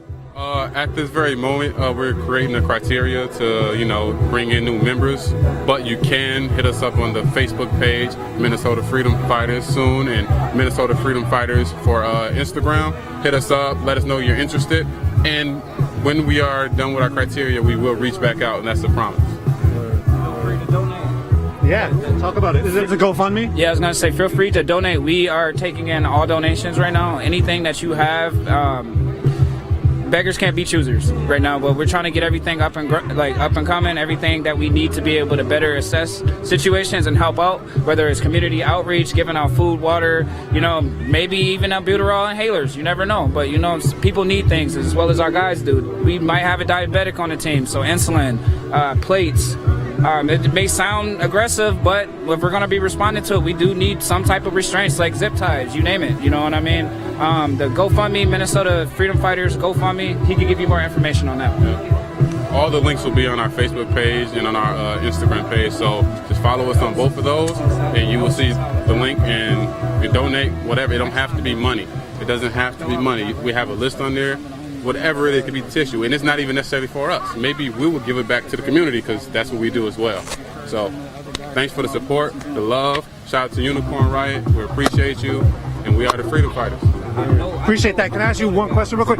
I heard somebody when we were walking by say, I feel so much actually safer having a black man with an AR or a semi-assault rifle than somebody else. Do you have any response to that? I mean, that's what we're here for. I mean, I feel comfortable knowing that you guys are comfortable knowing that I'm not out here for any kind of trouble or anything else. It's simply for protection. I will feel completely fine going home and not having to fire this today. That is actually what I want to do. So that's what we need in our community. That's what we need. We need people that don't want to use their weapons every day when they go out, or don't want to exempt that force or show any kind of power. I'd rather just be a part of the people because I'm for the people. I'm here by the people, you know. So that's that. That's what we come out here for. Appreciate that. And any last words? This is a march for Breonna Taylor. I know it wasn't your main mission to participate, more so to protect it. But anybody want to say anything about Breonna Taylor? Justice for Breonna Taylor. That's what it is. She didn't deserve to die. Too young. Too young. Innocent. Literally, like you said, the whole situation. I can't say that on national TV, but justice for Breonna. Literally, we all know what happened. No justice, no peace. For the community, by the community. Yes, appreciate you all. Thank you. Thank you. Nico. Let's get you in for an interview. Hey, what's up? You've been on here since day one. You've been on here broadcasting. How do you feel about the whole matter? How long are you gonna be up? On here? Yeah, if you're gonna be up for another 10 minutes, I'm gonna take the stream down and then answer. Otherwise, watch unicornriot.ninja. We're gonna have a new special, sort of like Reporters Reflection, and it's gonna have like day one and a few other days of the George Floyd uprising. It'll have like a bunch of footage and sort of a narration behind it. Beyond that, it's amazing to see all these people participating in Breonna Taylor March. It's long overdue, and justice is long overdue for her and her family. So, thank you, bro. Kid Drift. Yeah, look at that setup. Got the mic and everything. Hey, where can people find you again? That's Kid Drift anywhere. You can Google. You can find me on Instagram, YouTube, Twitter at KIDDR1FT. That's Kid Drift. Appreciate it. Thank you. The organizer I was going to speak to is actually super busy, so I'm not going to speak to her. But I might have to take this. I'm going to take the stream down in a second. Again, thank you all for joining. Nico from Unicorn Riot.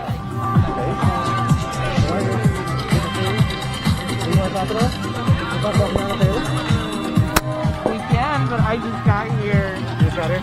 That's cool. Okay. You don't have to talk about the march or anything. If you want, I'm about to bring the stream down, but I wanted to find an interview real quick before I bring it down to talk about Breonna. Do you know about her case and stuff? I'm familiar with it. If you want to talk about it, that'd be dope. We have the time. Yeah. Sweet. You can take this if you want, or I can just hold it. Okay. Okay. Breonna Taylor last 3 months ago. What do you know about the story, and what can you tell us? It's super sad. Yeah. From my understanding, she was sleeping in her bed, and honestly, that's all I need to know. Is that she was sleeping in her bed, and there was there a warrant for her partner, I believe, or somebody who was in jail, who was already in jail,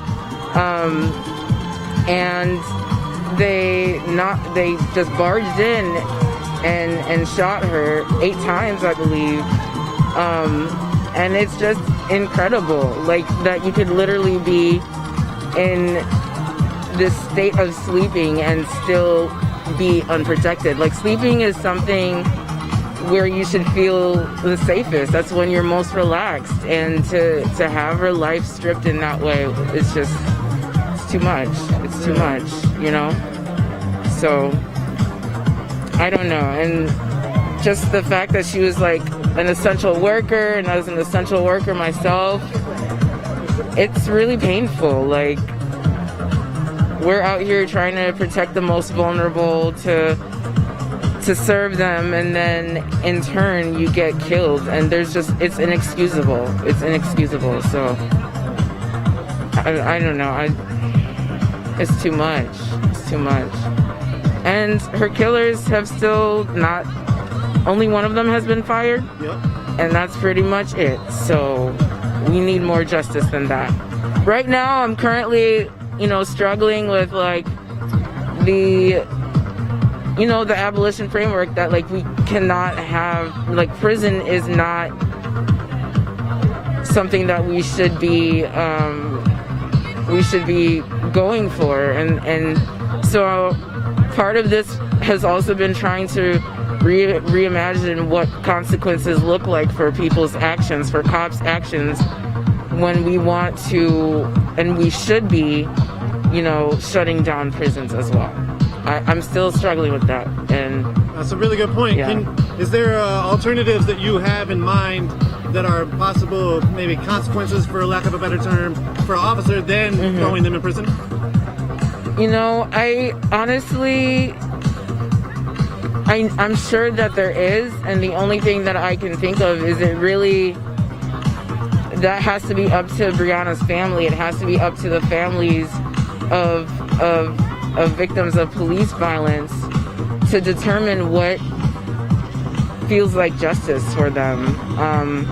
And so right now I feel like in this movement we're like, bouncing off these ideas, and they're really great ideas, and everyone's coming from different perspectives and standpoints. So it's like, how do we get everyone on board about defunding the police and eventually abolition, you know, because it has to happen. It has to happen. So I've been really thinking a lot about it, and it really does remind me of how much the system is set up for us to believe that like carceral punishment is the only form of punishment that is available to us, and I don't think it is. And I'd love to read more about it too as well, you know. So I'm definitely on board because I trust the folks that have been doing this work for a really long time, and I trust, you know, that we do have the answers, and it's just going to take time for us to get there. So, yeah. That's real. I appreciate you saying sort of like restorative justice, look at it, and like what Breonna's family would want as far as justice looks like. That's something I hadn't thought about. That's really dope to hear. Yeah. Is there anything else you'd want to share? Like, obviously, this is 3 months ago that Breonna was killed, 3+ months, and it's sort of just now, sort of just reinvigorating in the media. Yeah. Talk about that.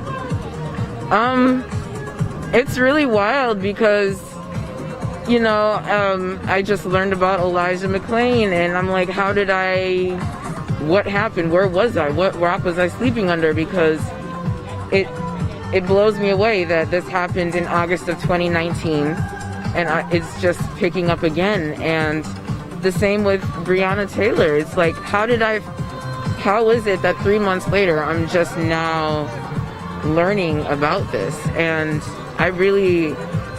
it's frustrating to mourn the death of someone after the fact, like after it's happened and you never knew that it even happened. You know what I mean? And it's something that I'm really struggling to grapple with, but the media doesn't give Breonna Taylor and black trans women nearly as much attention as others who have been killed by the police. And I think for me personally, it worries me because it's like, what if something happens to me? Like, are y'all gonna be out there like that? You know? And so it's like you're looking at this from a perspective of like, what if this was me? And could I trust and count on you to be out there in the streets for me too? So I think that's why sometimes it's like also really painful, because I see the crowd numbers, and there was a good crowd. I will say that. Okay? But you know, I've been told really, you know, difficult things. Like there was a person I once knew, and it was the anniversary of Mike Brown's death. It was his, I think, 1 year anniversary. And during that weekend, there was also another event called Defend Black Womanhood for our black trans sisters, and, you know, for black women. And what I was told was really troubling because I was really frustrated with the lack of turnout at that event. And then I was told that, you know, we should have done it at a different time because this is Mike Brown's weekend. And I was like, so when do we get to talk about how we're dying too as well? And why do we have to reserve, you know, certain days for issues that are happening every day, you know? So that was really painful.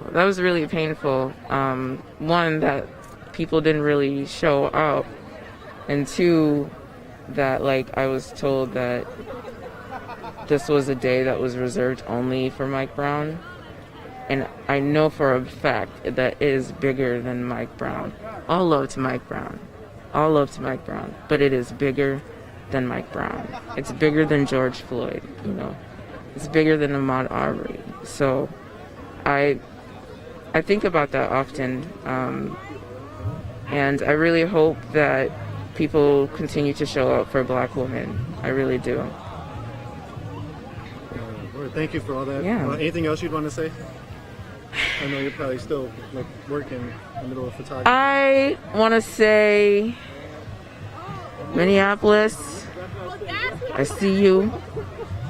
It was a hellish couple of weeks, and I know that we're all still processing that right now, and it's going to take some distance from this moment to really reflect on what the fuck just happened, because I am just getting to a place right now where I'm like, my body is recovering, like I'm actually having a normal sleep schedule, and you know, the fireworks is still a problem, but I'm really looking forward to what is going to happen in Minneapolis, and I really look forward to continue to document that. You know, the media, if you're watching this, y'all dipped out. We're still here, and we're gonna be here for a long time, you know? And that's probably been my most frustrating thing, is like, I know y'all are gonna be gone in like a couple of days, and then we're gonna be left to continue telling these stories. And that's what you and I are doing right now, is we're continuing to tell these stories, because it's not over, and we still have a whole trial, if that's, you know? So we've got a long ways ahead. So where can people find your work? People can find my work on Instagram at Patience Zalanga. That's my handle. It's Patience as in Patience, Zalanga, Z as in zebra, Alanga. Thank you. Yeah, thank you. Anything else you want to say? It's good to see you.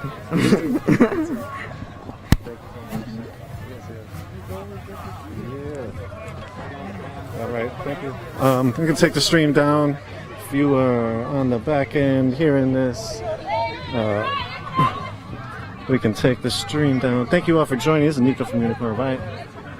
I'm going to take the stream down in a second. We are 501c3 educational nonprofit dedicated to bringing academic socials, sorry about that. Doing the wrong tagline, my goodness. We bring context to social environmental issues, social environmental struggles.